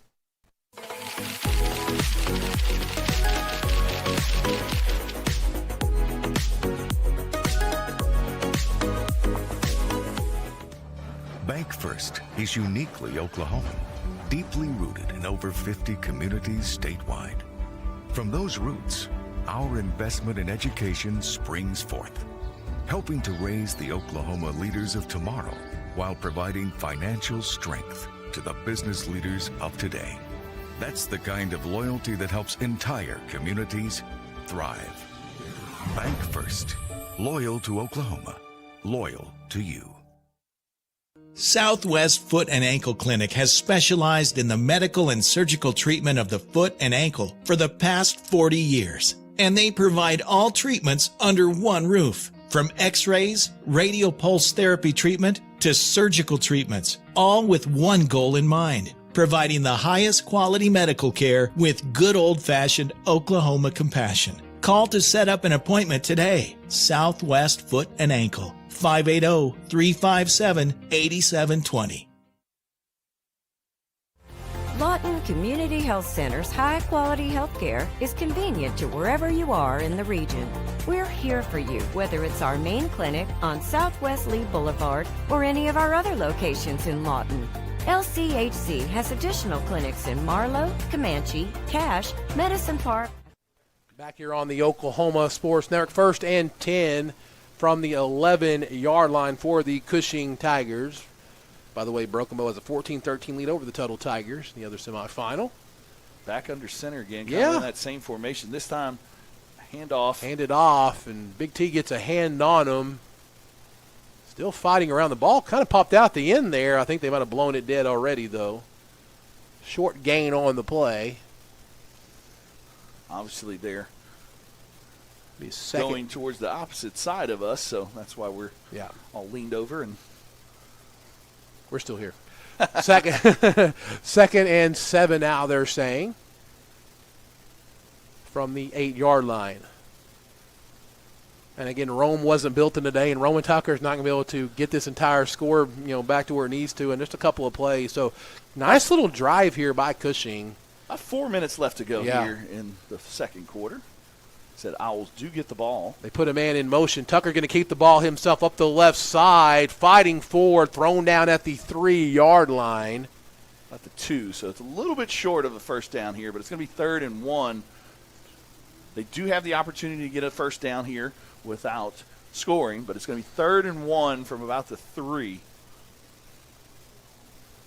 Yeah, 3rd and 1 from the 2, they're saying. So, it's best opportunity for Cushing tonight, trying to put some points on the board. So it is a 3rd and goal? No, because it started on the 11. Okay. So, they can get a first down still. Tucker's going to keep it. Nowhere to go that time as the Elgin now defense steps up big again. Guess who's right in the middle of it? Big T. So it brings up a 4th down right here.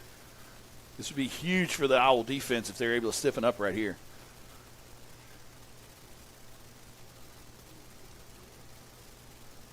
Fourth and 1. Defense has been good all year. Expect to see maybe Tucker keeping the ball as the up under center this time. And he's going to fake it out that way and go out to the other side and throws it up. And ball is complete for the first Cushing touchdown of the game. 28-6 now as Cushing finally gets on the scoreboard with 2:49 left to go in the first half. Yeah, just a boot out of that little formation that they had some success with in that drive. Honey Owl kind of got lost in the wash, and good job because we were right on top of him, but good job of him getting the ball out of there. Good play call there by Cushing as well. Yeah. They kind of saw our sold out on the aggressiveness run there. a little, yeah. Looks like their holder might be the one that got hurt. So he's MIA, yeah. Okay, looks like they're going to bring on number 7 to do the job here. But Cushing does get on the board to make this a 3-score game. 28-6 currently pending the extra point attempt. 2:49 left to go.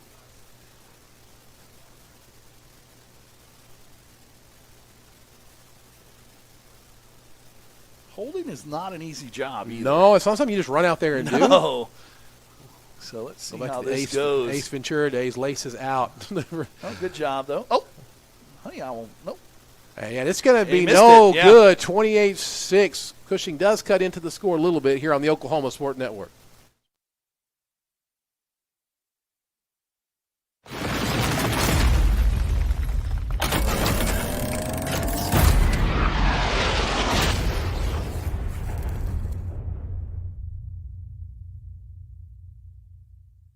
Your job can get dirty.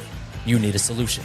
At Waste Solutions, we offer front-end loaders, roll-off containers, and dumpsters for any job, large or small. We also provide residential trash services for Lawton's outlying communities. We've got a solution for small businesses, contractors, construction companies, and everybody in between. We're a locally owned company, and we've been serving our community for 21 years. We love Southwest Oklahoma, and we take care of our own. Every dirty problem has a solution. Waste Solutions. Click or call today.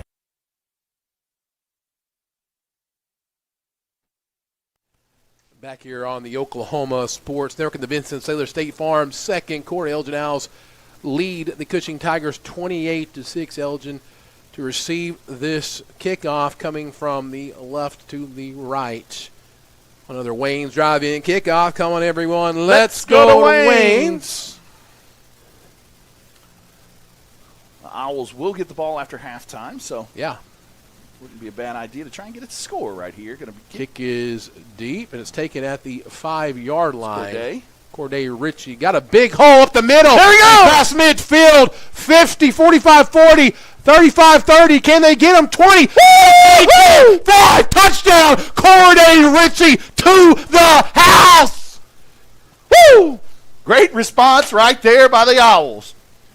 34-6. Corday Ritchie. I think that's his second return of the year. Fielded on about the 6-yard line or so and took it to the house. Big hole up the middle, cut out to the left side. It was a foot race, and they could not catch Corday. One thing we've been waiting on all year, like I said, we love getting the ball in Corday's hands, and great job right there. What are you laughing at? Did you get the Elgin Roofing replay? Elgin Roofing instant replay over there. Billy? Oh, great.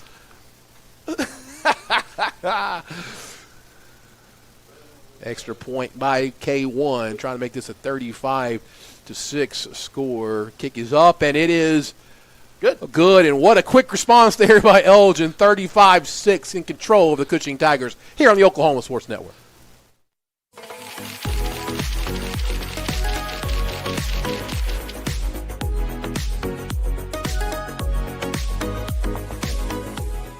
Rule number 6, be the truck authority. That's the Billingsley way. At Billingsley, we're proud to offer hundreds of Ford trucks for your selection. And if you know a thing or two about saving money, we bet you know Billingsley.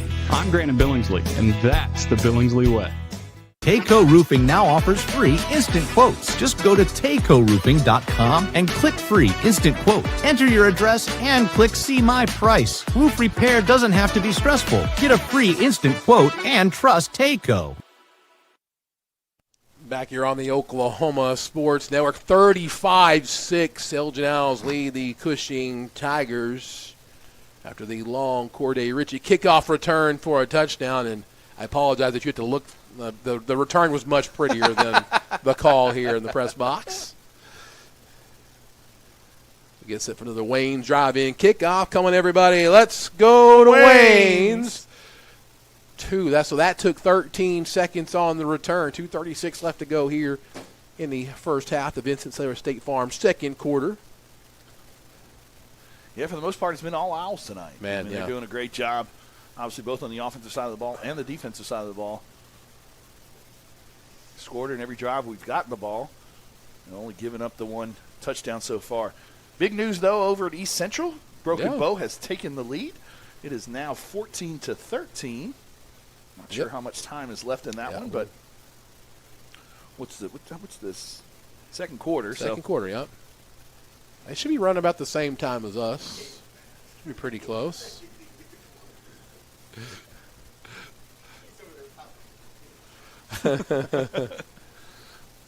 Ian Krenz, K1, set to kick this one off for the Elgin Owls. And what are we doing here? What's going on? I don't know. The white hat. Oh, we got a flag. 4, 5, 7, 9, 11, 3, 6, 9, 11. Saying delay a game? I don't know. I guess so. That's odd. Okay. Yeah. All right. Well, maybe something with Ian. He said something to Ian, so I'm not sure. But on the 35-yard line, they'll move it back 5 yards. That's where Ian will kick from instead. Cushing has a little success a couple of times tonight on the returns. Yeah, 2 big returns at some point. Ian kind of angles this one this time to the deep man. Taking at the 20-yard line, cut back near side, coming across the field to return, but tackled at the 28 there. Chase Johnson and Brody Donnelly on the tackle. Gator was down there pretty quickly, too. So Cushing will take over. 2:30 left to go here in the first half from their own 29 after scoring, giving up the kickoff return for a touchdown, which seems like kind of a backbreaker, even though it's pretty early still in this game. Yeah, like I said, you got a little bit of momentum on your side, kind of get that first touchdown of the game. Okay, maybe your offense is settled in, and then wham. You're right back down. Now you're not down by 28. You're down by 29. So Cushing. Huge shout out to Ian Krenz. Ian Krenz is 4A1 senior kicker of the year, so congratulations to him. Super thankful that he decided to come out in the fall. So Tucker keeps the ball this time and nowhere to go. Tucker. Yeah, Tucker knew. Great job by Tucker right there. It was kind of an outside zone, not outside zone, but kind of a speed sweep that they faked the speed sweep. Yep. Tucker stayed at home, kept his shoulders square to the line of scrimmage, and was able to fight down the line of scrimmage and tackle the other Tucker for about a 1 yard gain. Yeah, they're going to call it a 1 yard gain. It's going to be 2nd and 9 now for the Cushing Tigers. 2 receivers to the top of the formation, 2 to the near side. Fry behind Tucker. He's going to fake it and going to throw. Big hit coming. Yep. Tackle there at the 36-yard line. Gain of 6, though, so bring up a 3rd and 3. Right, he's got to be careful right there, though. Yeah. Like I said, he peeled off of that receiver. If he gets that one wrong. Yeah. Well, and if they pump it to that outside receiver, he's going to be running down the middle of the field like Lucas was earlier in the game. So I love Honey Owl's aggressiveness because that's what makes him who he is. But got to be careful of those pump and goes. And maybe in a game where you're up 4 scores, you can take a little bit of a chance there. So 3rd and 3 now, handoff. Going to have the first down easily up to midfield. Gets through a couple guys. Case and finally gets on his shoulders and pulls him down inside Elgin territory down to the 46-yard line. Yeah, that was Fry's first big real run of the game, but good little inside handoff right there. Was able to find a hole and pick up yardage pretty quickly. Is that 15? Yeah, 1:14 left to go here in the second quarter. So a little quicker here as Tucker dances around. Great job by Kevin Adesola right there. Boy, he read that one perfectly. He knocks it down. Not really setting up a little screen, but they kind of tried to dump it down to Fry. Hayden was his brother, but Fry and Kellen Fry. And a great job by Adesola of kind of using his hands and knocking the ball down. Yeah, everything. I think that play was designed to go to the left initially. Nothing was there, so he went to the right, just trying to get rid of it to a little receiver there. And Caleb all over that one brings up a 2nd and 10 now. for the Tigers. 2 receivers to the top formation, 2 to the bottom. Running back in the backfield with Tucker. He's going to drop back to pass again. Being pressured. Ball's on the ground. They're going to call it incomplete, though. Yeah. Did kind of go forward, but good job right there of Hudson Begley, Ritson Meyer, Tucker New, Caleb Adesola, all kind of had a party at the quarterback back there in the backfield. So it brings up a 3rd and 10 right here with 1:04 left to go in the first quarter. Again, the Owls did not start with the ball as they normally do, so we will get the ball after halftime. Tuttle now regains the lead, 21-14 over Broken Bow in the second quarters. Tucker pitches it out to Fry, puts down his head down to the 41-yard line. A gain of 5, bring up 2nd and 5 now for the Cushing Tigers. 3rd and 5. I thought that would have been 4th down. Okay, 4th down, yep, okay. Yeah, okay. Yeah. Yeah, there it is. There are the chains on the far side. Yeah, there we go, 4th down. So they're going to go for it here on 4th down. I mean, 30s, you're down that much. I mean, but if you don't get this, you are giving the ball back. Okay. Cushing's going to call a timeout and talk about it. We'll take it with them here on the Oklahoma Sports Network.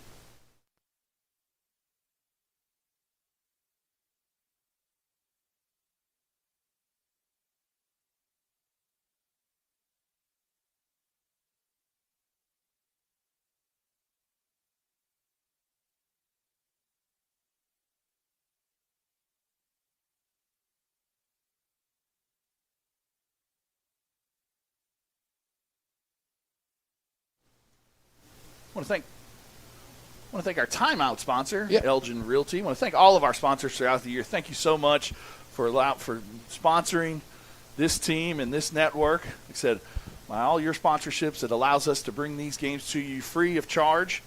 And like I said, really want to thank those guys and all of our sponsors out there back home.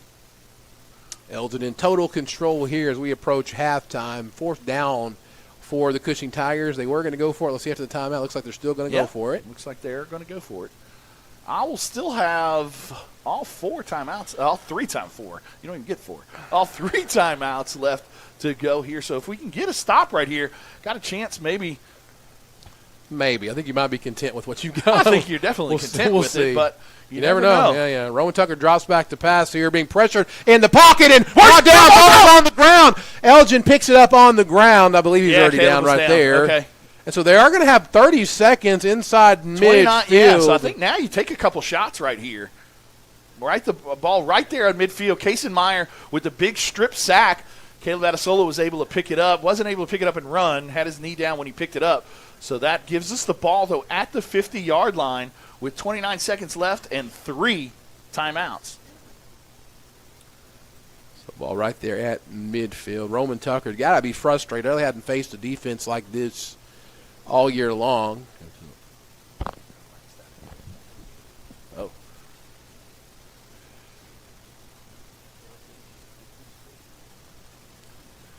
So Caden Mileto, 3 receivers to the top. Ritzenmeyer behind him. He's going to drop back to pass here, and he's looking up, and there's a flag in the backfield. The pass is complete down to the 38-yard line. I think we're going to get a hold maybe on the Cam.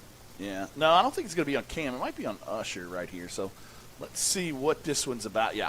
It's going to be a hold on the Elgin Owls. So that may change some of our thought process there. Yeah. Clock went down to 24.3. I don't think anybody saw the – so, yeah, the chains have got to go back. I don't think anybody – and we also called the timeout. I don't think we would have. Right. If I'm not even sure right now. I mean, I think Coach Castro knows it, but I don't think Coach Wyatt currently knows it. But there's a flag out there? Yeah.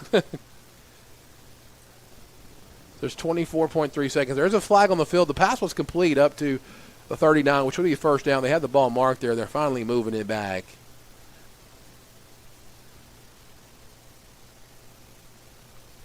So Elgin will take the penalty, push him a little further back now, all the way back to the 41-yard line.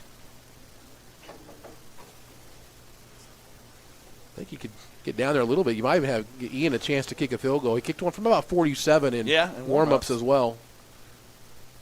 2 receivers to the top, 1 to the bottom. 1st and 20. Ritzenmeyer, seconds. Yeah, behind Caden Mileto. Left on the shot clock. Basketball season is starting up. Hopefully not for another week for us. Yeah, right. A lot of other schools, not us yet. So Ritzenmeyer with a few touchdowns this game already with Caden Mileto in the backfield. 2 receivers to the top. He's looking Ritzenmeyer's way, and then once they load up top, there's nothing there, and it's going to be tackled at the 41-yard line. I think they'll be content now of – let's see here. Yep. They're going to let this one roll, and they're going to take it into halftime.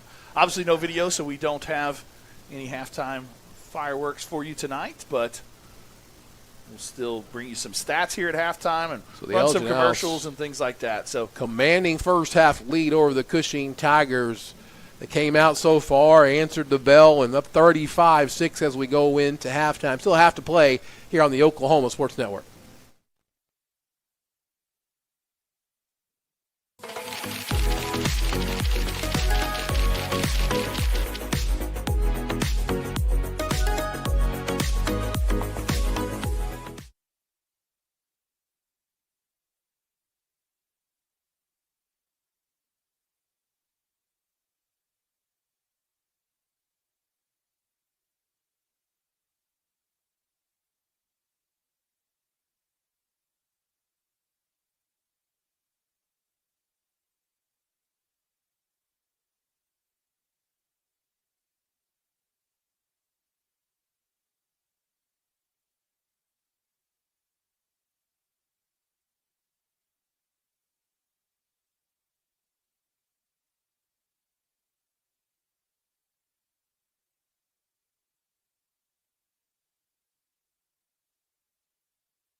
Rule number 6, be the truck authority. That's the Billingsley way. At Billingsley, we're proud to offer hundreds of Ford trucks for your selection. And if you know a thing or two about saving money, we bet you know Billingsley. I'm Grant Billingsley, and that's the Billingsley way.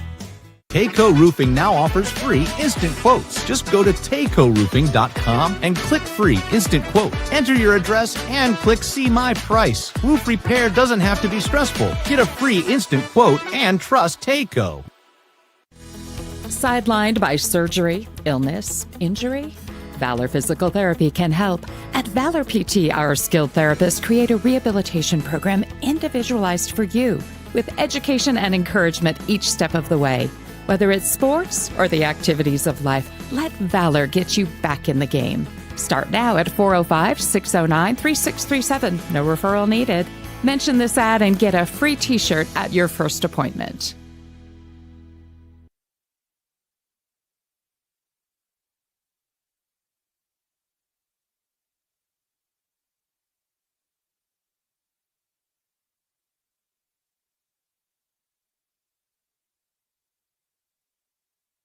They say the best way to be a good neighbor is to know your neighbors and give a little help when they need it. And when you need a little, you can find help at Ace Hardware in Elgin. Not only do they offer everything from grills to flowers, paint, hardware, and tools, they offer experience to help guide you through the process. And they're happy to take the time to make sure you can do it right. Ace Hardware of Elgin. They're more than just a hardware store. They're your neighbors.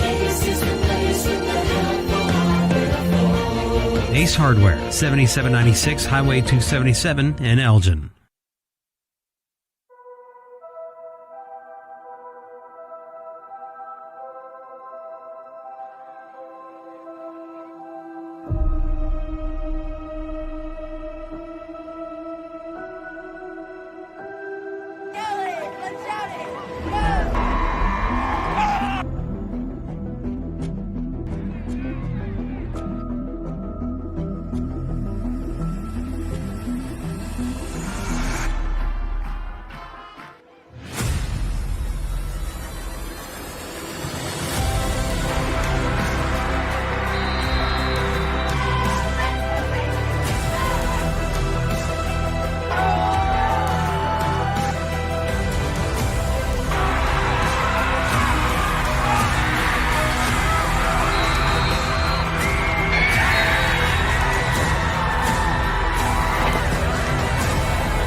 Aero Sign Company is now Fusion Sign and Design, continuing to serve all of Oklahoma and surrounding states for the past 70 years.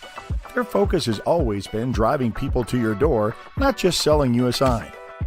From custom work and installation to excellent service, they have the knowledge and expertise to help you along the way and making your image stand out and last for years to come. The all-new Fusion Sign and Design. Phone 353-2227. So, not real big on paying bank fees? Well, that's okay. It means you're smart with your money and you know how to get a good deal. You're a credit union kind of person, and Communication Federal is your kind of credit union. In fact, Pay Me Checking puts real money right into your account when you use your Visa debit card, online or in stores. Pay Me Checking, the free account that pays you only from Communication Federal Credit Union. Are you looking for more than just a job? Bar S Foods in Lawton offers a career with a competitive starting wage, opportunity for advancement, life and health insurance, including medical, dental, and vision, as well as 401k retirement plan. At Bar S, you can be proud of a company that gives back to the community. But most of all, you can take pride from making a quality product. Bar S Foods, making the best tasting hot dogs and smoked sausages, the food America likes to eat. So come be a part of a winning team and start your path to success today.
Halftime here on the Oklahoma Sports Network. Now for the keys to the second half, brought to you by Hellbent.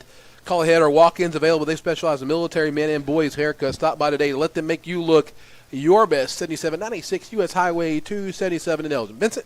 Yeah, Shannon got me camera ready today. Good. Got my little haircut today. And Mary, looks like we're well on our way potentially next Saturday. So let those girls close the shop down on next Saturday. Yes. If we're able to hold on to this lead, just close it all together. Shut down the entire town of Elgin. Yeah, there you go. So, but big. So, the key to the second half obviously is to keep the foot on the pedal. Right. Don't want to give them any type of opportunity to get back in this. First drive of the third quarter is always a big drive.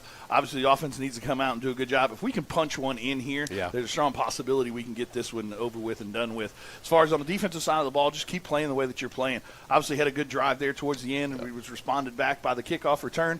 But at the end of the day, keep doing what you're doing, rallying to the football, and keep everything in front of you. Don't want to give them any cheap or quick scores. So that's kind of your hell-bent keys to the second half. As far as stats go, Caden's having a great game, 5 for 5 for 137 yards. That one that they called earlier, it was actually a fumble the way that they called it. So actually he's 5 for 5, no incomplete passes, 137 yards. Ritson's 85 yards on the ground with 3 touchdowns. With those 3 touchdowns, gives him 101 in his career and 44 so far this year. Tiny also has 60 yards on the ground as well, 1 touchdown. Trying to get him potentially to that 100 total yard mark potentially today. Yeah. Lucas, big, huge catch there on the second drive of the game, 72-yard reception. And Brody's got 2 catches for 43 yards as well. So great job by the entire team. Really great job by the defense. This team came in with a very, very high-powered offense, very good quarterback, very good running back, some good guys on the outside. But the defense has really stepped up to the challenge, so congratulations to those guys. And Coach Adam Castro's dialing up a phenomenal game right now with the way that he's mixing up the pass and run. So keep that going. Like I said, if we can get another score or 2 in here, maybe we can get this one done and get this one over with and head on to UCO next Saturday night, try and hold up that gold ball for second year in a row. I want to thank our exclusive playoff sponsor, Next Air Energy Resources, has been powering Oklahoma for us since 2003. Our energy projects pumped over $17 million into local schools and communities last year alone.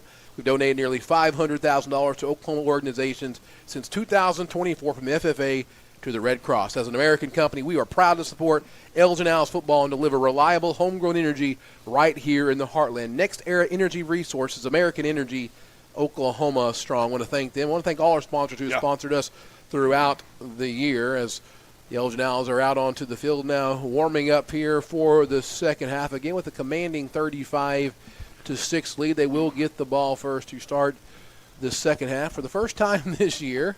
It's been interesting. That's wild that happens like that. But listen, Cushing, you got to try whatever you can. No doubt. Now, maybe that was not a plan of theirs. I mean, I think they watch a lot of film and they probably say, "Hey, look." And let's try to throw them off a little bit and take the ball. And again, get very confident offense. So if you think you can go down and score on the opening drive, maybe you kind of put a little bit of scare into the Elgin Owls. Didn't quite work out. And then on an opening kickoff, too, he had a great return. Good return. So they had the ball at about midfield there, but defense stepped up, got a 3-and-out, and then the offense took over and did a great job and kind of getting that lead.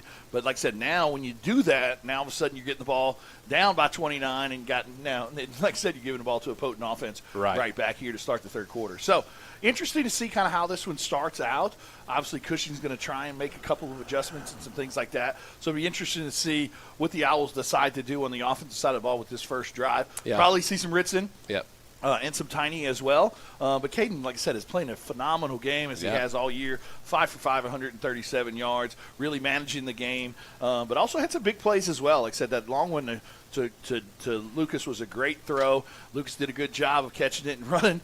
Got tackled on about the 5-yard line. I know he probably wanted to get that one in the end zone if possible. But Lucas has become a big, huge weapon for us in these last couple of weeks. First year playing football in a while. I know he played maybe some junior high and things like that. So first year back playing football. And like I said, now he's kind of got his better understanding of the game and things like that. So kind of turning into that Adam Eaton type from last year. So really kind of created another weapon for us. I mean, we've got Brody, we've got Joey, we've got Ritson, we've got Tiny. Now all of a sudden you got to deal with a 6'4" guy as well. And I mean, that, like I said, it allows us to really spread the ball around and do some good things.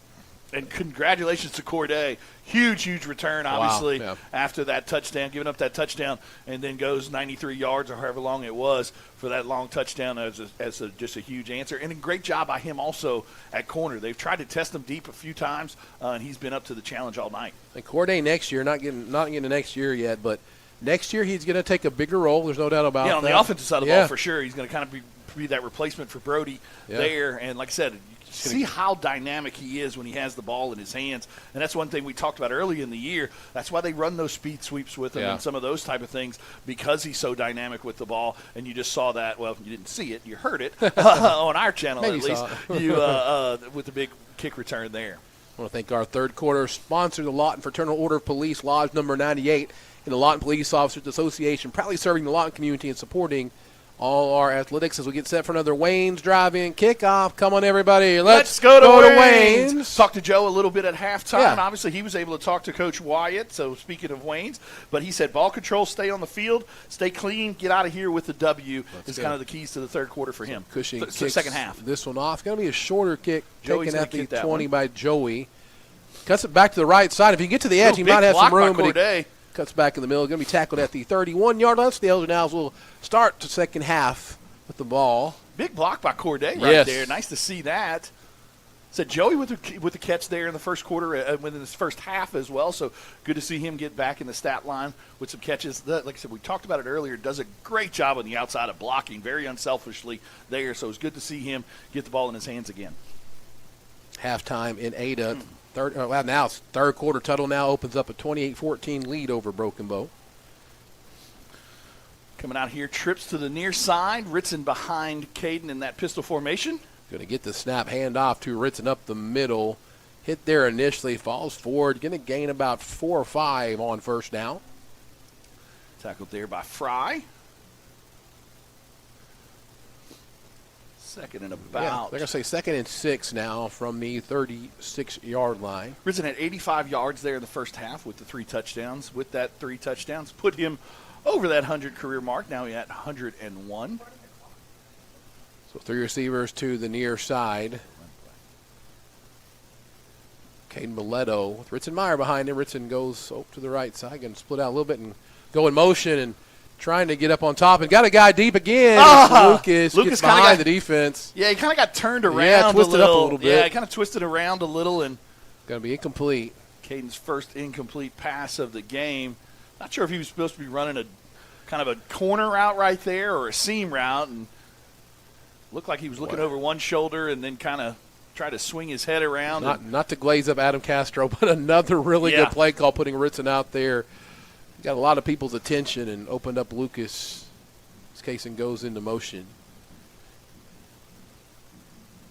Going to move to the bottom of the formation here, the near side. One receiver to the top. Big pickup right here on third down if we can get this first down, because if not, giving a little bit of momentum to the Cushing Tigers. 3rd and 6. Bileto's going to hand off to Ritson Meyer, and he's going to be right there. Let's see. Boy, they are right at the sticks. Let's see.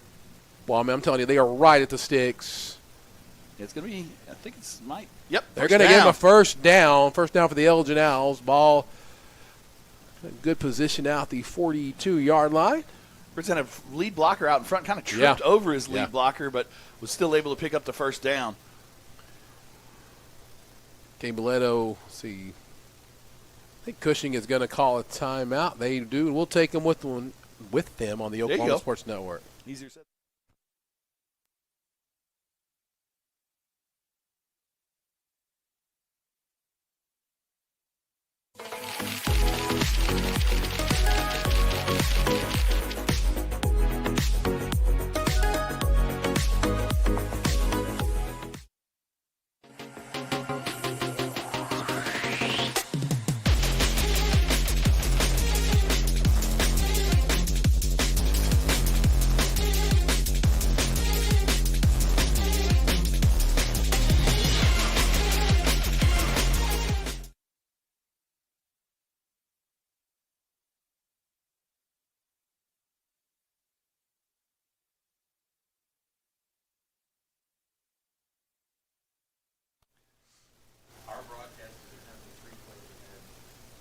Back on the Oklahoma Sports Network. 10:50 left to go here in the third quarter.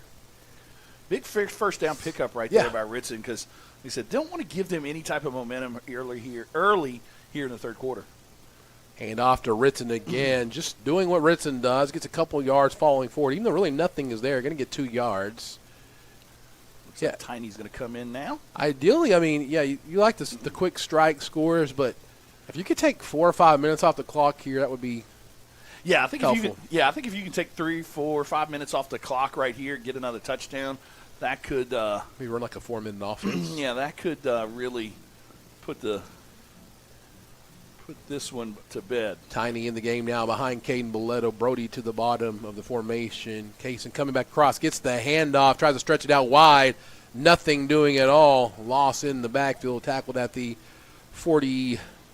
Spot him at the 42-yard line. Yeah, good play right there by Fry on the speed sweep from his middle linebacker spot. So it is 3rd and long here. 3rd and 10 now for the Elgin Owls. Probably see Caden get this one in the air maybe. Tiny behind Caden Boleto. Brody at the bottom of the formation near side. Trying to get that free 5 yards. Had him bite on it a couple of times. Not quite jumping all the way across. Yeah, not quite in the neutral.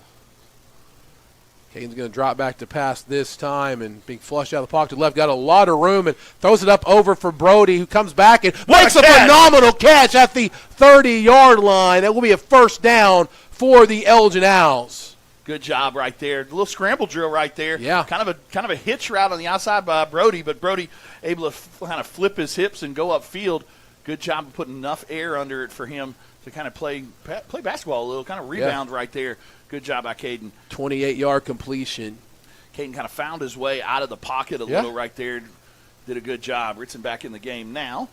Caden had a lot of third catch of the game now. Caden, he had a lot of room to run, but he's going to try to take that shot instead. Brody came into this one with 38 catches on the year. Caden drops back to pass again, forced out of the pocket, throws back across his body. I think that's Kaysen. Yes, that's Kaysen Meyer. Down inside the Taco Meyer red zone to the 16-yard line, gain of 13, and another Elgin out first down. Great job right there again by Caden, kind of finding his way in the pocket a little, finding that open receiver downfield, kind of in the middle there. Kaysen Meyer, another big catch as well. Good drive here. Having a really, really good game on the defensive side of the ball. Came in as our leading tackler with 62 tackles coming into this one. Has really played well there in the middle tonight. Ritson behind Caden. 2 receivers to the top, 1 to the bottom. Handoff, of course, to Ritson Meyer. Stiff arms again, stretches it outside. Going to be a battle to get anything out of this one. Going to be tackled about a yard behind the line of scrimmage. Yeah, good job of pursuit right there. Was able to get the stiff arm on the first guy on the outside, but then they just kept stretching him out. Ended up losing about a yard or 2 on the play. Yeah, they're going to call it a 2nd and 12 now. Good drive here to open up, though, for the Elgin Owls.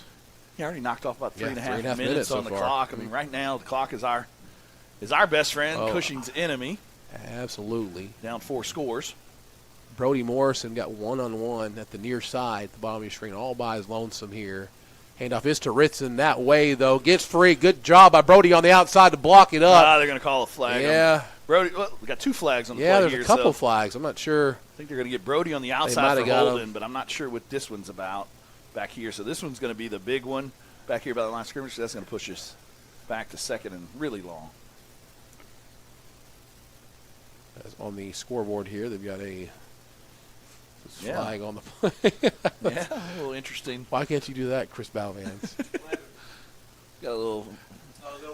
Yeah. Yeah. 2026.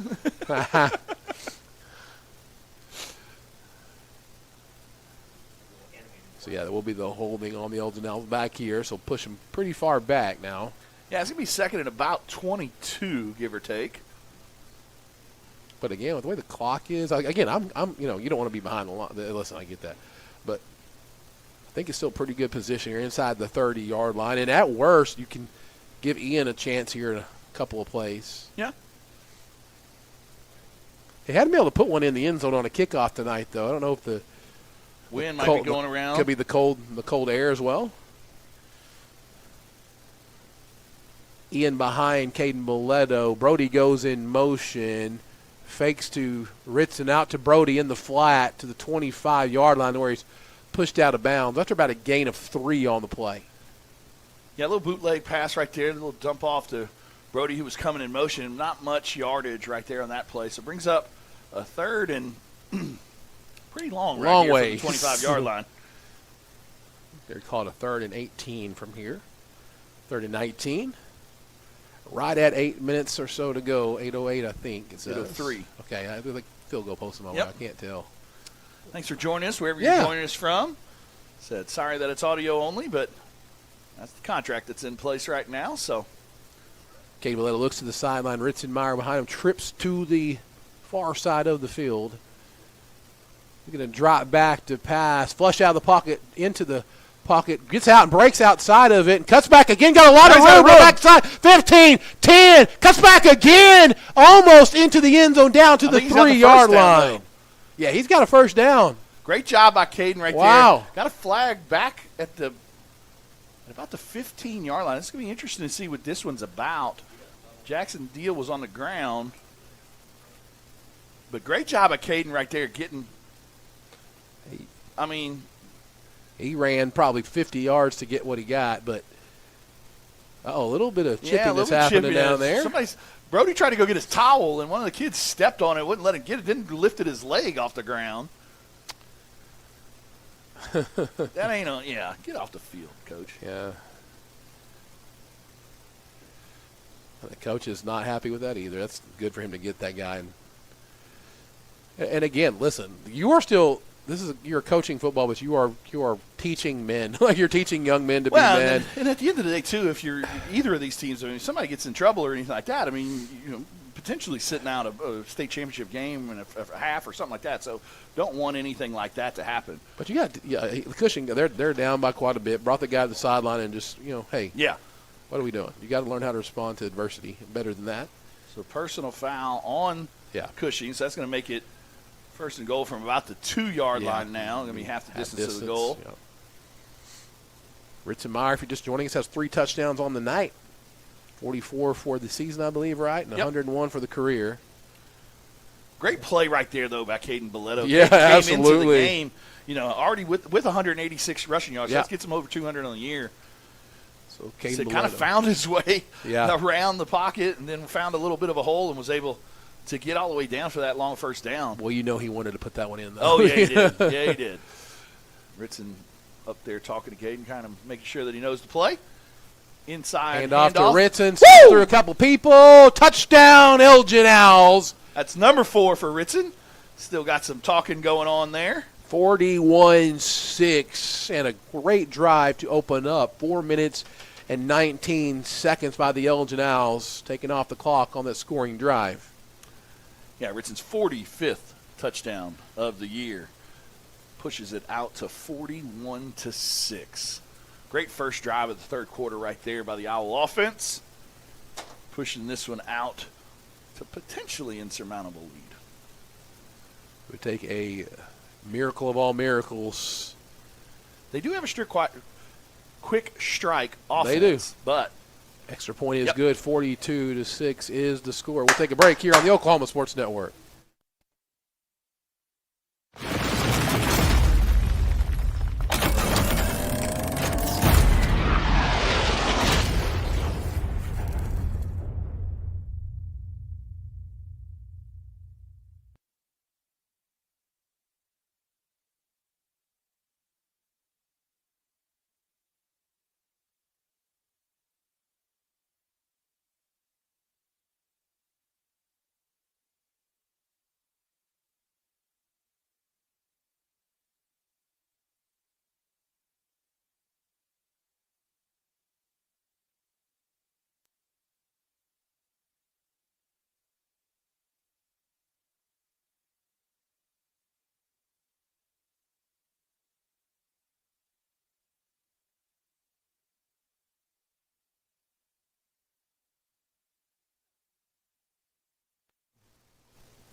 We're back here at PC North as the Owls now lead 42-6 all over the Cushing Tigers.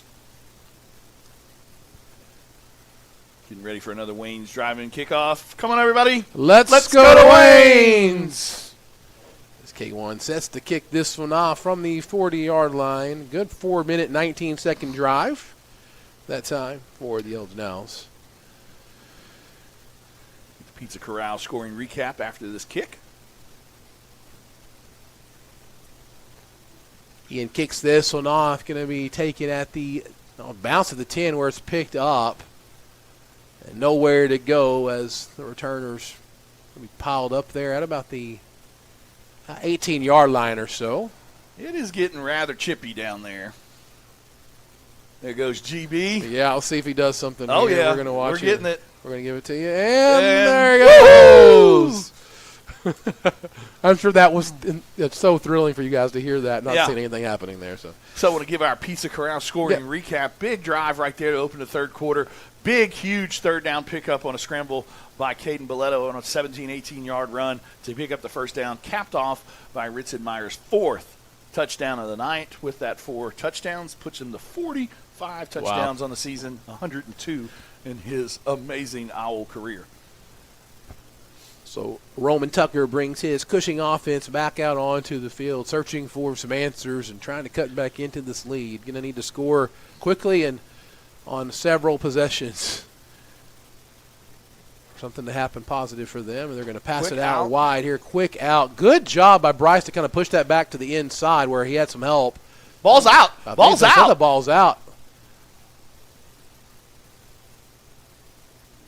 Trying to see what they're, it's going to be Cushing ball nonetheless. Ball was out, but okay. Referee's right in front of it, and we're way up here, so, I mean, he obviously had a better angle in it than we did. It'll be a second down now for Cushing after the short gain. Gain of about 4, so bring up a 2nd and 6. Chris was waiting on you.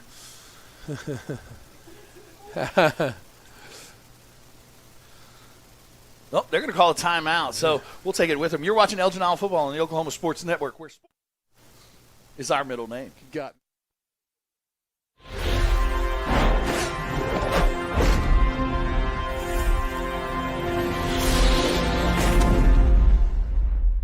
Hi, I'm Dr. Todd Bridges, and after 30 years of practicing dentistry in Lawton, Fort Sill, Southwest Oklahoma, I need some help.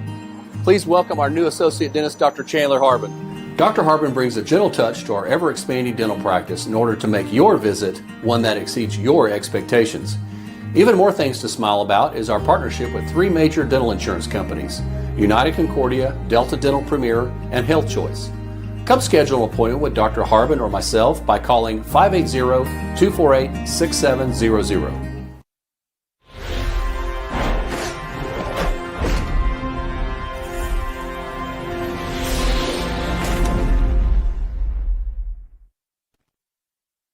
Back here on the Oklahoma Sports Network. 2nd and 6 for the Cushing Tigers. 2 receivers to the bottom of the screen and the bottom of the field.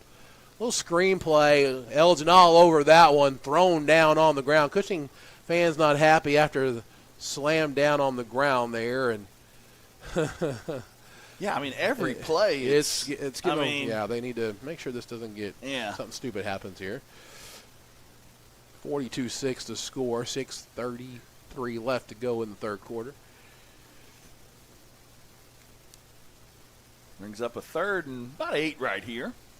Great job by Kason Meyer, though, of reading that screen. Kind of a fake one way, came back the other way, tried to get everybody to overflow, but good job by HUD, too, of reading the screen and getting out wide as well. So 3 receivers to the far side, 1 to the bottom, running back to the side of Roman Tucker, who's going to drop back to pass and look out to left. A lot of pressure by Philip Pibiasi. Throws it complete to Fry, play that they ran last week against Ardmore, completed very similar all the way up to the 37-yard line. First down, Cushing. There'll be a flag. Way back by the quarterback. Not sure what this one's about. I think this makes. We'll see here. A lot of pressure that time. Tucker able to escape. Yeah, did a good job of kind of throwing it from a different angle to get it out there to Fry. But let's see what the flag is about. It's back by the quarterback, so.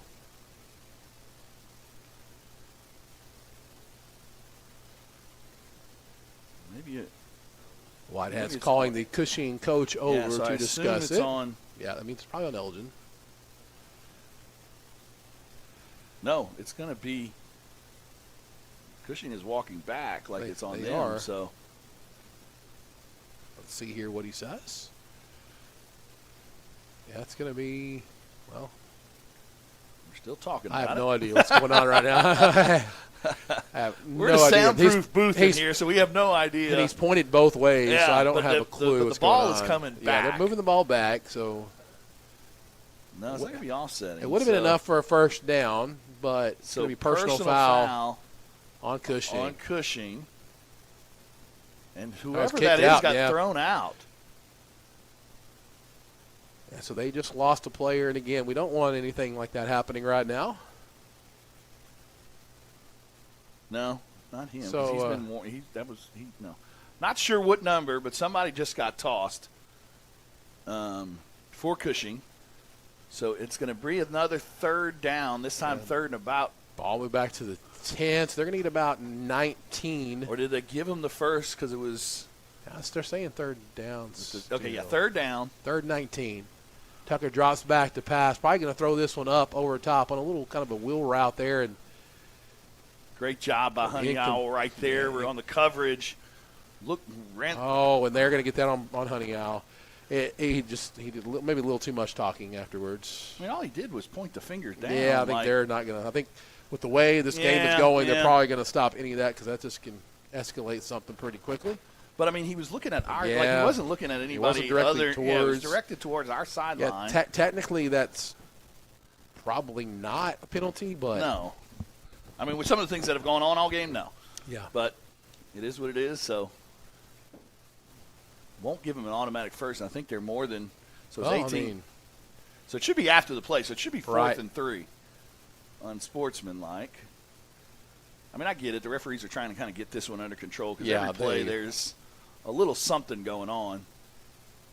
So it should be 4th down, though, because that would have been after the play. Yep, the referee just said 4th. Yeah, so it's 4th and 3 right here.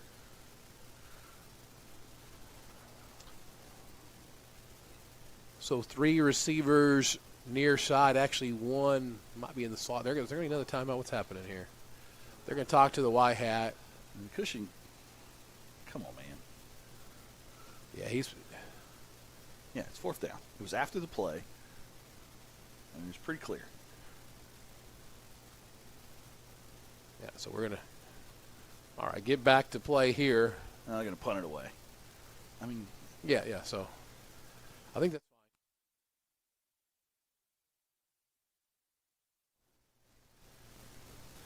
fine. Okay. We're back.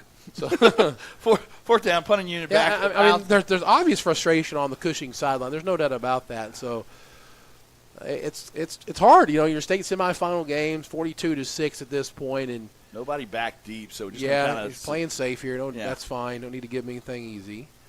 Good Ball's punt though. Bounce down inside the 25, down to the 21-yard line. That's where it's down. That's where the Owls will take over with 5:40 left to go here in the third quarter. But if you coach Wyatt right now, you got to get your entire team up. Look, this one is probably over at this point. You're up, whatever that is, 42, 36 points. Man. Yeah, there you go, 36 points. I mean, at the end of the day, you got to get your team up and say, hey, nothing cheap, nothing crazy right here. Yeah. We've got a state title on the line next week. We don't need anybody suspended for the first half or anything like that. Looks like we got some second units out there. Looks like Gators coming on in to take over for Ritson and Tiny. Caden's still out there at quarterback. Keegan Hillary now in at one of the receiver spots. Tuttle leads Brokenbow 35-21 in the third quarter. And off to Gator. Been running hard every time he's had the chance. Really like the way he runs. Yeah, congratulations to him, too. I mean, second team all-district as kind of that third running back. So great job by him this year in his senior year. Does very, very unselfish. Does all the things, runs down on all the special teams. He's the kind of player you love to have on your team for sure. And then, like I said, does a good job in these kind of moments when we're trying to run this clock out, holding on to the ball and running hard and getting some yards and getting some first downs. Gator behind. Lucas and Jake Deal headed over to they move the other side. A little bit. Keegan at the bottom of the formation. Caden hands it off to Gator on the right side. Again, hard run, breaks free, going to have the first down. Still on his feet all the way up to the 41-yard line. 14-yard run by Gator. Another first down.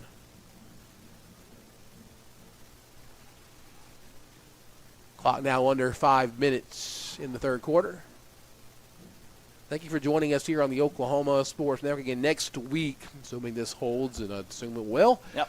It'll be 6:30 pregame. I think the game is at 7 game's at o'clock 7 from o'clock. Chad Richardson. It'll be the Yep. last high school football game in yep. Oklahoma, and what a way to end the season here, especially the Tuttle Broken Bow game. If that holds, the rematch from last year, we'll have that game for you here, audio version again on the Oklahoma Sports Network. Kind of been talked about all 14 weeks, it's and been looks like it's almost here. Been a collision course for sure. Gator gets up to the 46-yard line, gain of 5 that time. Yeah, Broken Bow still in that game, so we'll kind of keep an eye on that. Just a couple scores. Yeah, 35-21, sometimes in the third quarter there, over there at East Central where we played Wagner last year. I watched many games from that place. Yes, you did. Taking our time here, obviously. Yeah, want to run for as sure. much clock as possible.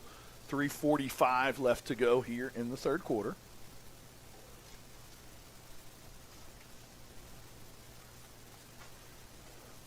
Caden's going to get the snap kind of high, hands it off to Gator anyway. Fights for it again. One other run all the way up to midfield. Going to be about a yard short. Bring up a 3rd and 1. Yeah, so 3rd and 1. Elgin started this one off pretty much in total control. Cushing took the ball first, stopped, and then was all Elgin ever since. Been kind of chippy game throughout, though, so yeah, just want to see this game. Yeah, at this point, like I said, want to run the clock, get out of here, injury-free, get out of here, fight-free. You have the right roster. Yes, right. That's exactly right. I mean, this is we do not nice, want to be on the news for anything. Yeah, that's not something you want. That's the only nice way to put it.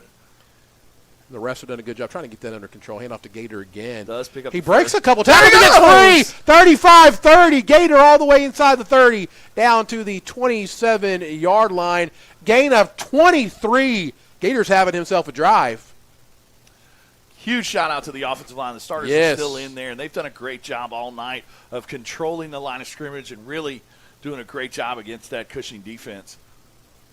Ball we place at the 26, 1st and 10 for the Elgin Owls. Yeah, you're probably going to have 3 running backs over 50 yards. Gators got to be close to 50 now. Ritson came into the second half with 85. Not sure if he got over that 100-yard mark or not. But then Tiny came in with 60. So probably going to have 3 guys over 50 yards, and that's a testament to the offensive line. Absolutely. Keegan Hillary to the bottom of the formation. Handoff again to Gator. The left side got a big hole, stiff arm. Can't quite get out of it, though. He's going to be tackled at the 25-yard line. Gator's probably a little tired at this point. Maybe see Dalvin come on in. Nope. Keep Gator out there. Might see like a speed sweep right here or something like that to Keegan. Get his hands on the ball. Gators aren't cold weather creatures typically. There you go. Way to go. Wow. I'll be here all week. Dad joke at its finest. Chris Stepdaddy Malvance is not happy with that one. That's all right. Got more where that came from. Well, here comes Kaysen Myers. Yeah. So Kaysen might get the speed sweep here. Keegan at the bottom of the formation. Just inside of him, Kaysen Myers. Gator behind Caden. Caden's going to drop back to pass a little bootleg out to the right side. Little pump and go. Throws it back shoulder. Yeah, can't quite not make a bad the catch. Shot right there Pretty by good Caden. Look, yeah. Throws it to only he could get it. It's going to be incomplete. So yeah, little fake comeback.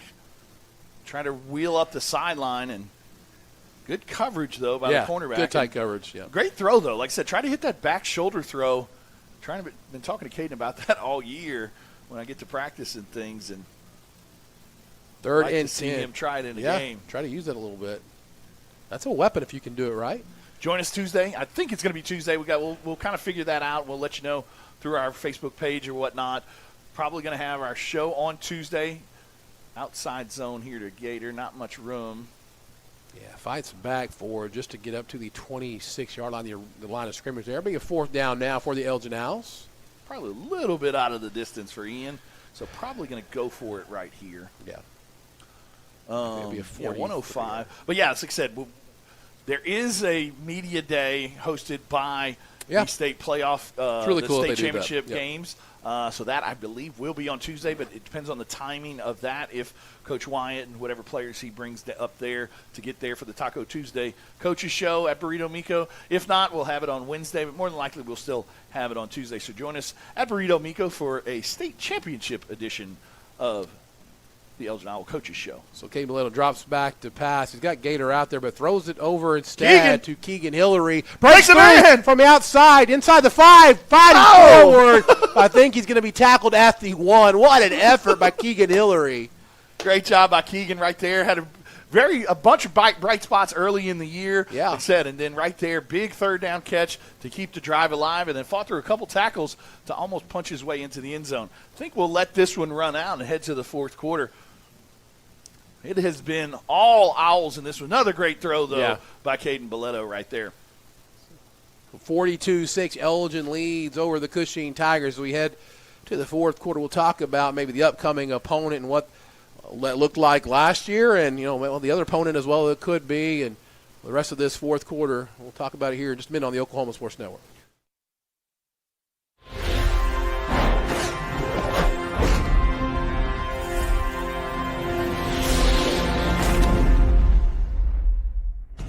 In 1958, the Hillary family purchased a small telephone company in their hometown of Medicine Park. Now in their third generation, Hillary delivers state-of-the-art services across rural Oklahoma. From Main Street business owners and our future generation of leaders to farmers at the heart of our rural economies, Hillary is always innovating, consistently connecting, and relentlessly going where others won't. Because every community, every person matters.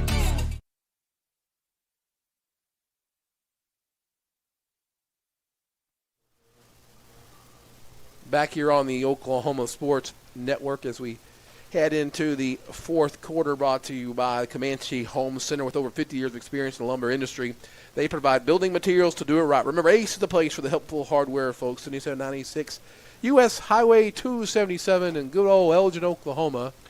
I'm sitting on the job here. It's all right, there man. We go. Sometimes it's hard work in here, man. Yeah. And you guys don't see us all the time, but we do stand up most of the games usually. Yeah, a lot of times.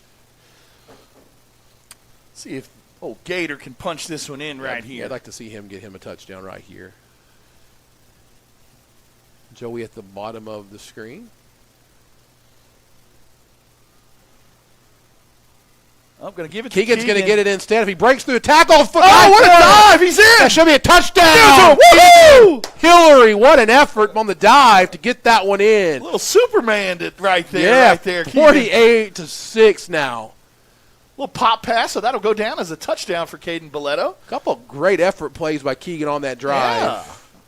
It's that little Superman right there, kind of getting in there, getting the ball right over the stripe there for the touchdown. Makes it 48-6.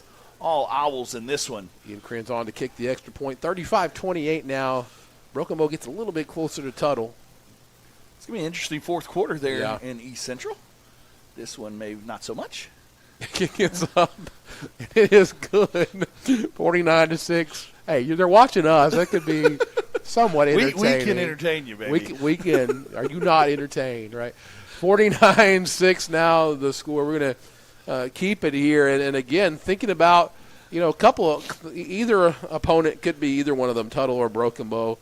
A lot of people have been wanting to watch the Tuttle game. And listen, I just kind of get the feeling that the Elgin fans would love to see that again. No doubt about it. I mean, it'll be interesting to see. I mean, obviously last year that game went down to the wire. Ritzenmeyer had a huge game, 40-something carries, 200-something yards, a bunch of touchdowns. Tiny had a great game as well. Like I said, 29-22, I believe, was the final, if I can remember correctly. Yeah. Ritzen kind of carried us that last drive with about 5 or 6 minutes left to run the clock out. So that's going to be a great matchup if we get against them. Obviously, if Broken Bow comes back and it's 35-28 right now, so that one's going to come down to the wire there in the fourth quarter. Yeah. Broken Bow's got a dude. Yeah. They've got a dude at quarterback. The rest of the team is also pretty good around them, but they've got a legit dude, one of the better players in the state. I think he's only a junior. I think next year he is rated the best player in the state. Yeah, got offers from Miami, Florida State, I believe. So they've got a dude there. So that'll be a big challenge for the defense, obviously, if we have to face those guys. So it'll be interesting no matter what, but at the end of the day, it doesn't matter who you're playing because you got the chance to win another state championship. Elgin's second potentially in school history, second in a row. Looking to go 28-0 in those 2 years, which would be a phenomenal feat. We get set for another Wayne's Drive-In kickoff. Come on, everybody. Let's go to Wayne's. Kicks this one off. Going to be a short, high kick taken at the 30-yard line by the Cushing Tigers, brought near sideline where – ball's out? Yeah, ball came out, and Corday fell on top of it. They're going to say down. That wasn't even close. Yeah, they're just – Okay. Anyway, so the quarterback from Broken Bow, by the way, his name is Graydon Howell. Just looking at some of the offers that he's had. He's also a very good baseball player, is my understanding as well. Stanford, so you know he's kind of smart as well. Oklahoma State, Miami, and Auburn. Don't go to Auburn, man. Dumpster fire. Don't go there. No, to be fair to Auburn, listen, they are still one of the most talented teams I watched this year. Yeah. They just weren't coached very well. And they got rid of one of the big problems with the coach. So, not a big Hugh Freeze fan. Not either. My brother-in-law played for him. So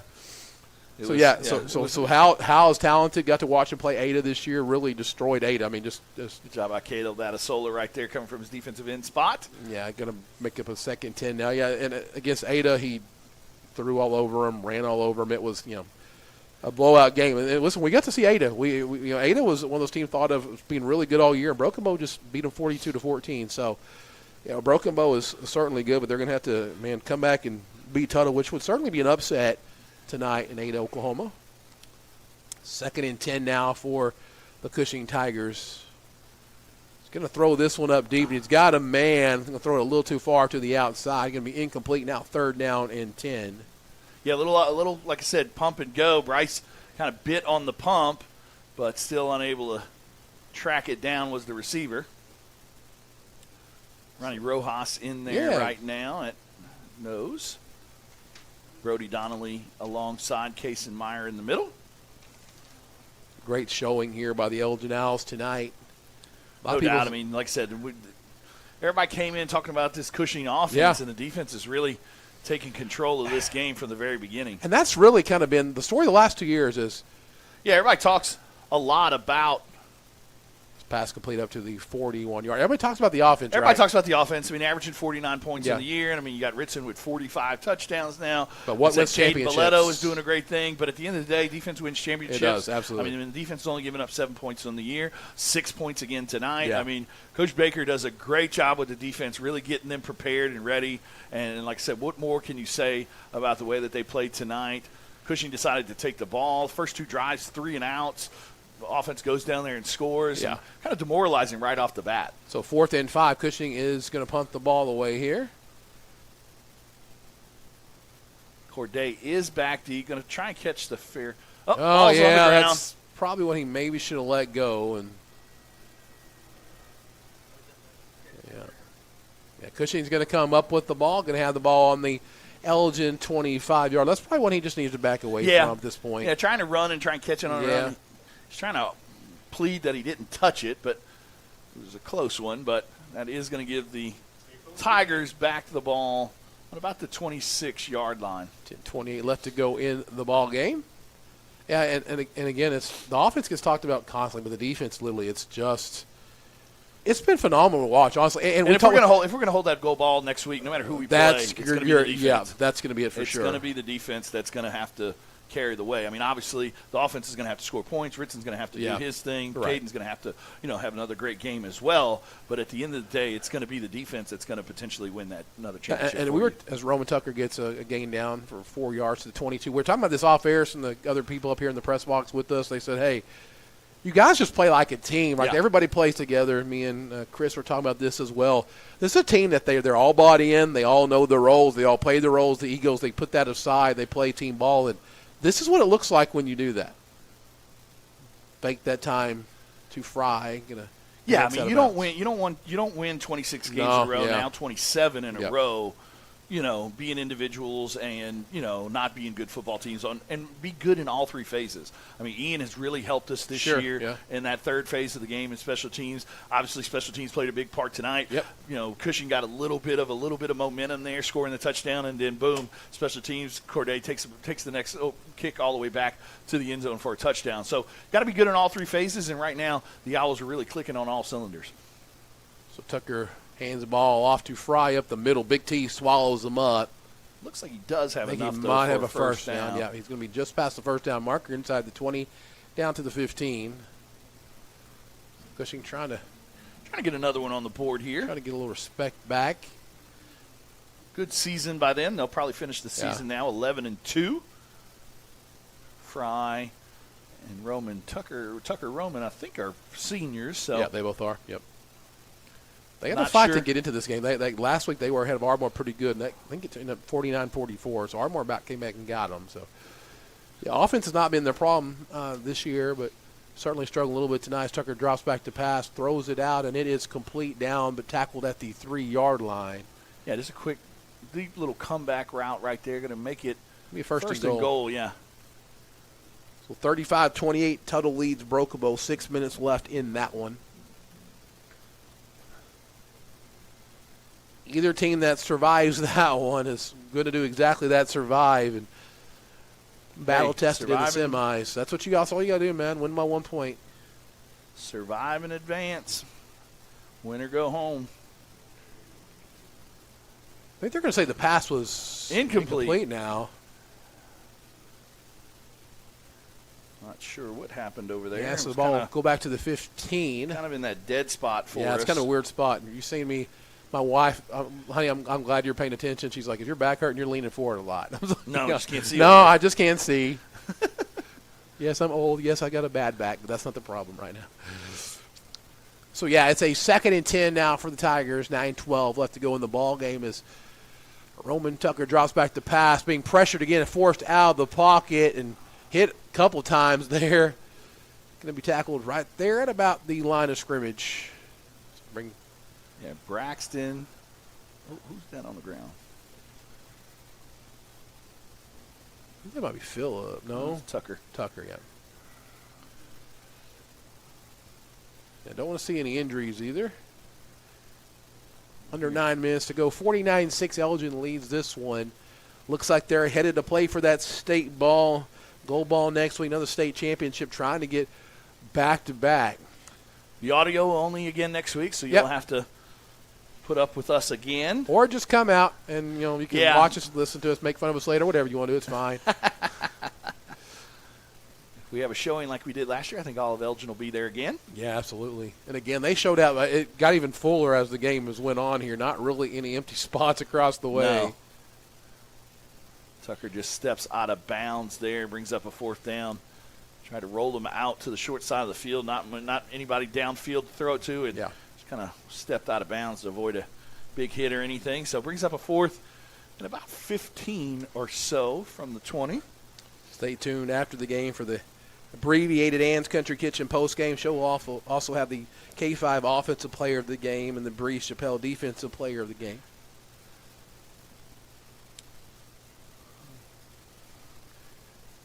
Fourth and 15 now for the Cushing Tigers. Tucker drops back to pass. Got a lot of pressure, and he's going to be hit and sacked.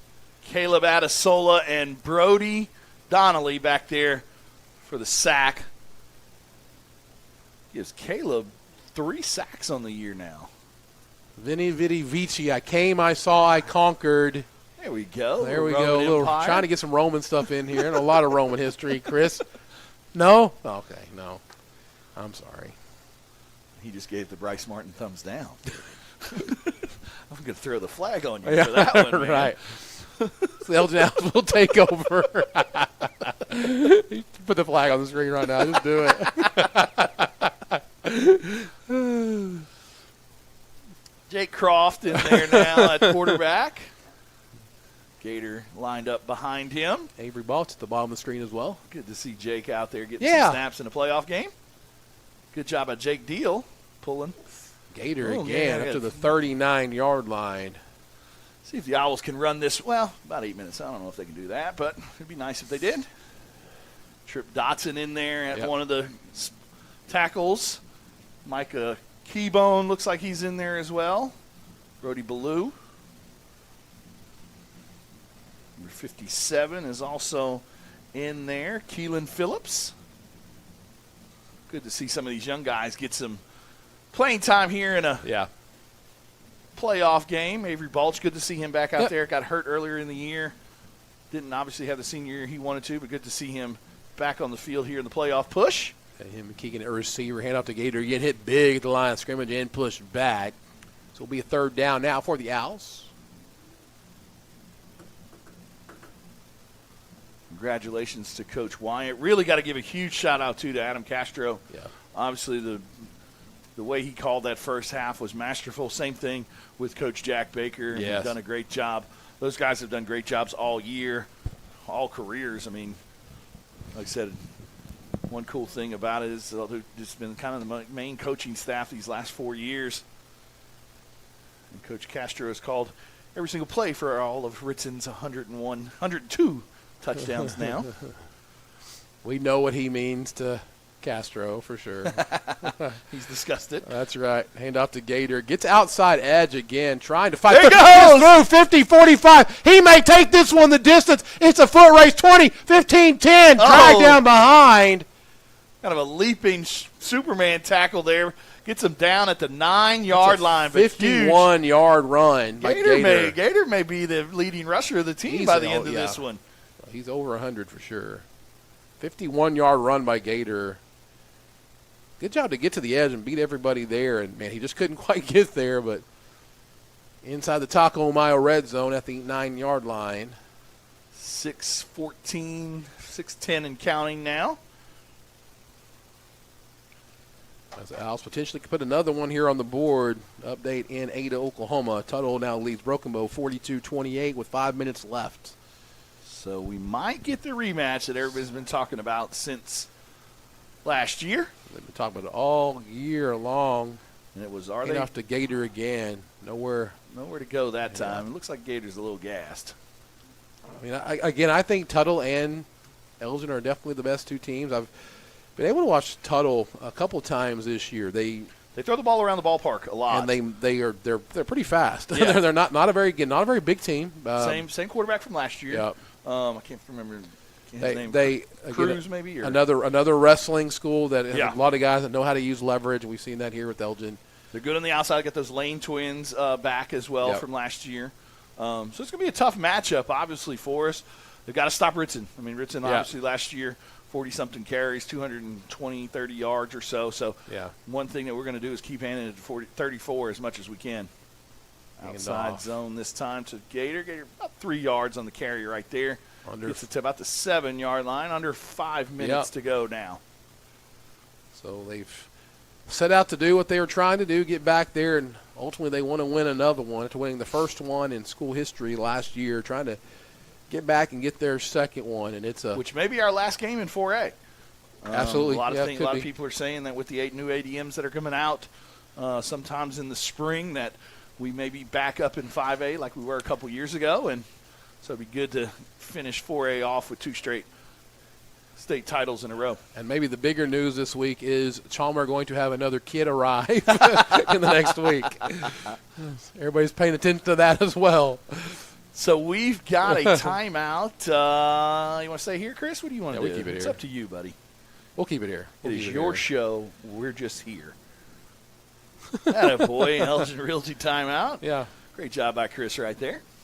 So, Coach Wyatt and his wife expecting another child very, very soon. And Chris, we're going to turn your mic on before too long. Yeah, I mean, why not let him talk a little bit? Okay. And then we're going to replay your dance.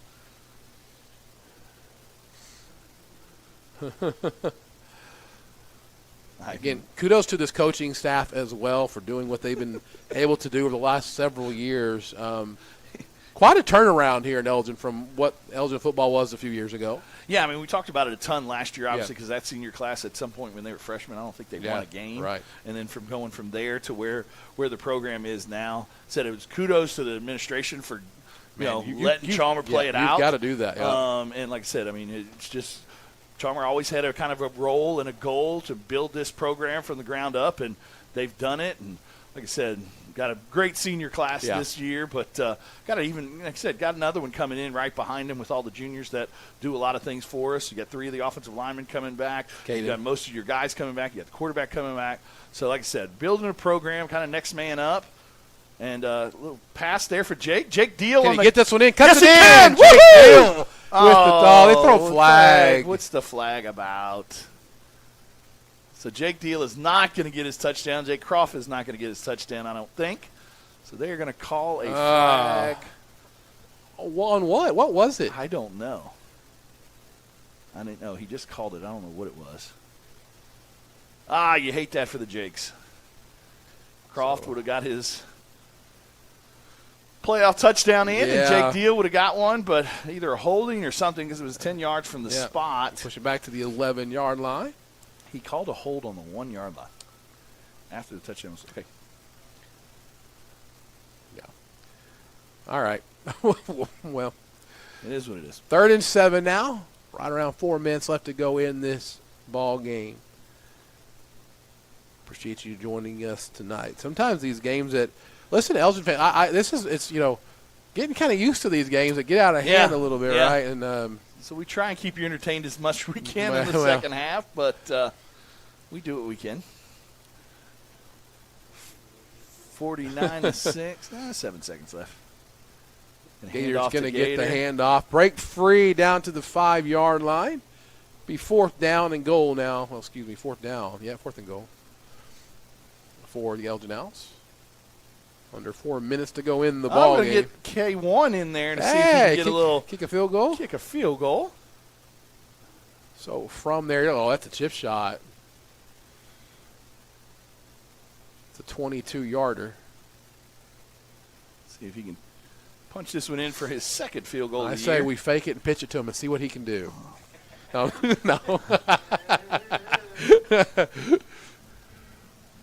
Ian Cran's on to kick the field goal in playoff action. Kick is up, and it looks good. It is good. 52-6 K1 for 3. Extends this lead. 3:24 left to go in the ball game. Good job. Good job by K1 right there, getting the second field goal of the year. Came into the game with 67 extra points. Yeah. So great job by him. 3:24 left to go here in the fourth quarter. Stick around with us after the game. We will have a abbreviated Ann's Country Kitchen show because we're ready to get on the road and get back home to Elgin, America. So Elgin hangs half 100 on him. Barry Switzer will be proud. 52-6. Dominating run through the playoffs so far. Christian Lawyer, congratulations. Your spread was very good. Yeah. He said 21.5. Yeah, wow. And, you degenerate. He got that one pretty good. Yeah, let's go ahead and do the Hartsogs trivia question while we got a few minutes. Wow, okay. Yeah, we almost forgot about that. Thanks, David Dillingham gave me a little interesting one here. Okay. So, Elgin is in its 46th season of football. How many years have they had a winning record? How many seasons? How many seasons have they had a winning record in their 46-year history? We just kind of talked a little bit about the history and how things have gone the last couple years. Oh, I know how David works. It's going to be 24. It's going to be 23 or 24. You're high. So if you're out there, if you're still out there watching the audio-only broadcast, first of all, congratulations. Wow. Thank you for sticking with us. Yeah. And B, yep, there you go. Chris is getting into the action. Chris, you got to vote? What's your vote? You got to turn the mic around there, buddy. The Wayne's driving kickoff. Come on, everybody. Let's go to Wayne's. Ian with the short kick here. It's going to bounce at the 36-yard line. Tackled right there by Practice Player of the Week, Cordell Alexander. So congratulations to him. Go ahead, Chris. What's your guess? I'm going to say 17. Okay. You're a little high? Wow. So we're going to turn you off now. Your guess was so bad, you cannot say anything again. At least you didn't say 6-7. Oh, no. Would that have been closer? Well, no. Well, it would have been close. Okay. 12. Ding, ding, ding, ding, Okay. ding. Billy Palmer with the All right. correct answer. All right. That was your Hartzog trivia question. Thank you to Hartzogs for Out of 46? Out of 46, only 12, and 4 of them have happened in the last 4 years. Inside handoff. Yeah, Tackled defense right there all by over Ronnie this one. Rojas and Brody Donnelly in there. Also number 51 in there. Who's 51 there? Aiden Mayer. Good to see these guys getting some time here as well. Tommy Finley in there. Jake Deal. Jace Johnson. Boyce is in there at corner. Oh, Watch out. If Cushing throws the ball, he's going to get it. Extend that lead of You interceptions. know other coaches look at that and they're like, man, who's the guy? 81? Yeah. Where's he at? Why is he not on the field? Yeah. They don't see it till late sometimes. So Good big hit right there. Looks like that was Caleb Adesola. he's been. I mean, the amount. If you're doing per play turnover cause, he's going to be up there. Well, the Honey Owl will graduate. So maybe we've got a new Honey Owl. Yeah, on could our be. hand. Boyce is only a sophomore. Yeah, so he's a sophomore. Colson Boyce. So handoff, I'll fake this time instead. Get to the outside is Mr. Roman Tucker, where he's tackled out of bounds at the 41-yard line. It'll be a fourth down now for the Cushing Tigers. Here comes Freddie Nina.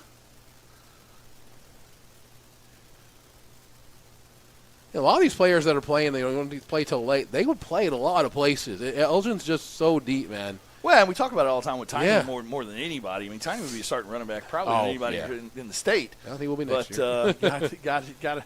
Got behind a guy that has 102 touchdowns in his career, so it's hard to get out there. Line up for the punt. Don't have anybody deep this time. Going to play punt safe right here. So Thanks, Elgin's- Christian. Christian with the right answer. Not sure if he answered that after we already gave the answer, but you never know with Christian. I'll take a backward bounce. It's going to be down to the 36-yard line for the Elgin Owls to take over. Right with 2 minutes left to go in this ballgame. Actually, they're running the clock right now, so. Good to hear. Good to see. These last 2 minutes should go by pretty quickly. So, I want to thank Corey Eastlick as well. I know we didn't have a halftime performance today with the band or anything like that, but I want to thank her and her Farmers Agency for being our halftime band sponsor. Yep. Be audio only again next week, unfortunately. Christian's saying he said it before you, so he's claiming he's got the right answer. All right. Glad to see you're still listening, buddy. But, so like I said, audio only again next week. We'll be in the glass box of emotion again. All glass there at UCO, Chad Richardson Stadium. So now there's 2 minutes left. Yeah, now they in the put it clock. back and stopped running it, so maybe that was an accident. Caleb. Hand off to Gator again. Caleb. Running so hard. Gator may have over 100 yards. Flag. They got a flag here, probably a late hit. Came in. Oh, yeah. Gator's got 100 yards. He He easily does. had that long one. So it's going to be a penalty, 154 left to go in the ball game. Yeah, they're going to say shot to the head right there. So 154 left to go.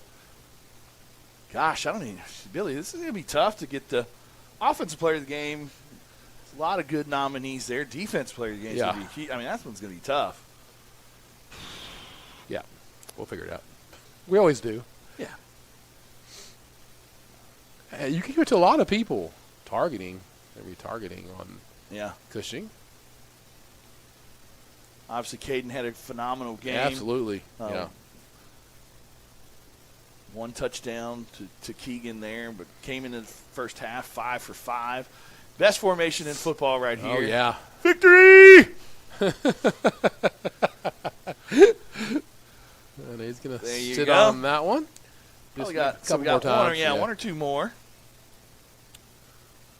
So stick right here. We're not going to go to any breaks or anything like that. We're going to roll right into the Ann's Country Kitchen post-game show.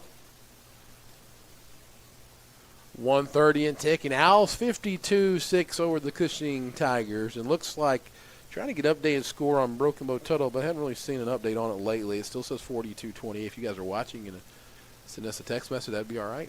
Yeah, it said 5 minutes there for a while now. So yeah, I'm sure that one's probably over. Yeah.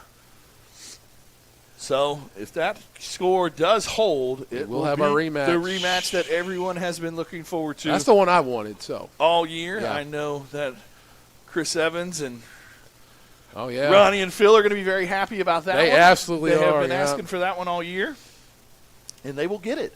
Will be the 7 o'clock game next Saturday, last game of Oklahoma high school football season there at Chad Richardson Stadium. Looking forward to that one. Huge rematch. Obviously, Tuttle comes into that game looking for some payback. Yeah, trying to get some revenge. And the Owls are... They're tired of hearing the talk, I'm telling you. Yeah, will they sure. be up for the challenge? One more snap, and this one will be over. It's going to be interesting because we really haven't been tested for a full game this whole year so far. We have not. And right now, Tuttle really hasn't either until tonight, honestly. Yeah. And that's about as close as anybody's played them so far. And that one does it. That's it. 52-6. The Elgin Owls win over the Cushing Tigers. Headed to the state championship back-to-back years, trying to get another state championship, bring that gold ball home, taking care of business all year long, moving the record to 13. How many in a row now? 27. 27 in a row. 27 in a row, and I can't even do the math, but it's, 40 of the last 41 or something absolutely insane. So congratulations to the Elgin Owls, now 13-0 and heading on to the state championship for a second year in a row, ready to host up potentially that gold ball one more time. Now for your Ann's Country Kitchen post-game show, they have the best homemade pies and cheesecake around, plus homemade cinnamon rolls, biscuits, dinner rolls, Indian tacos, hand-breaded chicken fried steaks, and so much more. Got his flip in. Home cooking with Ann's Country Kitchen, 2602 Oklahoma Highway 58 in Lawton. And now for your offensive player of the game, brought to you by K5. They specialize in overhead doors. It's their mission to provide the highest quality of services while ensuring each customer has a personal, professional experience. Their team is ready to serve you. Give them a call for a free estimate, 580-507-9526. What do you think? Yeah, thank you. Huge shout out to Ethan and those guys at K5. I know there was a bunch of group over there watching the game at the K5 headquarters over there, right there next to Boom Pause. So thank you guys for watching tonight, and thank you for everything that y'all do for the community. But at the end of the day, great job of the offense all around. Caden Boletto had a great game. Brody Morrison had a great game. The offensive line had a great game. Yeah. Tiny had a great game. Yeah. Hey, Gator had an unbelievable game as well there in the second half, kind of running the clock out. But at the end of the day, how can you not give it to Ritzenmeyer with his getting over that 100 touchdown mark, 102 in his career, 45 touchdowns so far this season, and hoping to add several more next week in that gold ball game. So congratulations to Ritzenmeyer, our K5 offensive player of the game. And Elgin fans, appreciate what you got, because those players like that, him and Matt Lund, those guys, they don't come around often. They don't come around very often to have a couple back-to-back like you've had. Just absolutely incredible. Now for the defensive player of the game, brought to you by Bree Chappelle. Your Southwest Oklahoma Realtor. The market is hot and the deals are hotter. Call Bree today, 580-360-9625 for all your home buying and selling needs. What can you say about the defense? Obviously, everybody talked about Cushing's offense and came in and talking to Coach Baker throughout the week. He was very, very nervous about this offense. Fry had a great season all year. Their quarterback really could get out and run and do some great things. So at the end of the day, we held them to 6 points, and an unbelievable job of the defense. Defensive front did a good job of getting in the backfield the entire time. Like you said, the defensive backs played a phenomenal game. Corday did a great job kind of covering some of those deep routes. So did Honey Badger. But at the end of the day, it was a play calling. So I'm going to give the defensive player of the game to Coach Jack Baker. Yeah. Congratulations. The Baker D really gave it to him tonight all night. So congratulations to those guys, and congratulations to the entire defense. But at the end of the day, our Bree Chappelle defensive player of the game is actually a coach.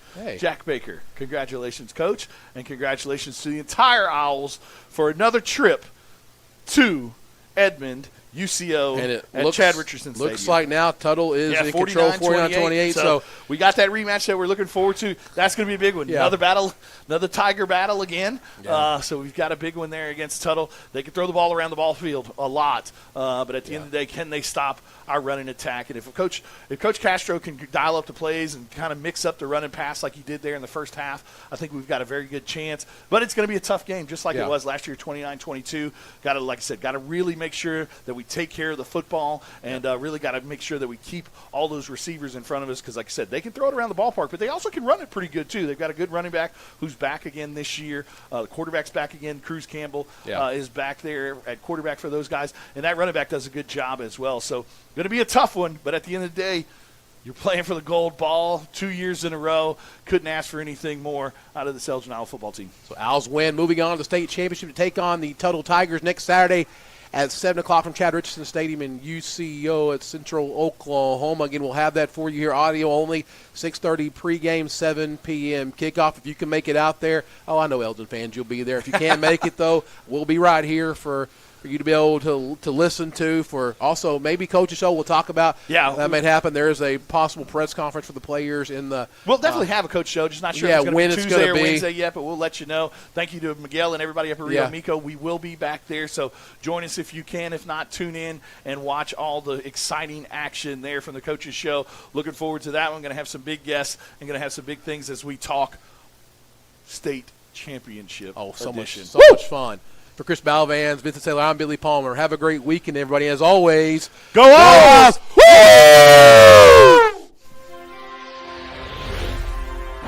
Thanks for watching this presentation of the Oklahoma Sports Network.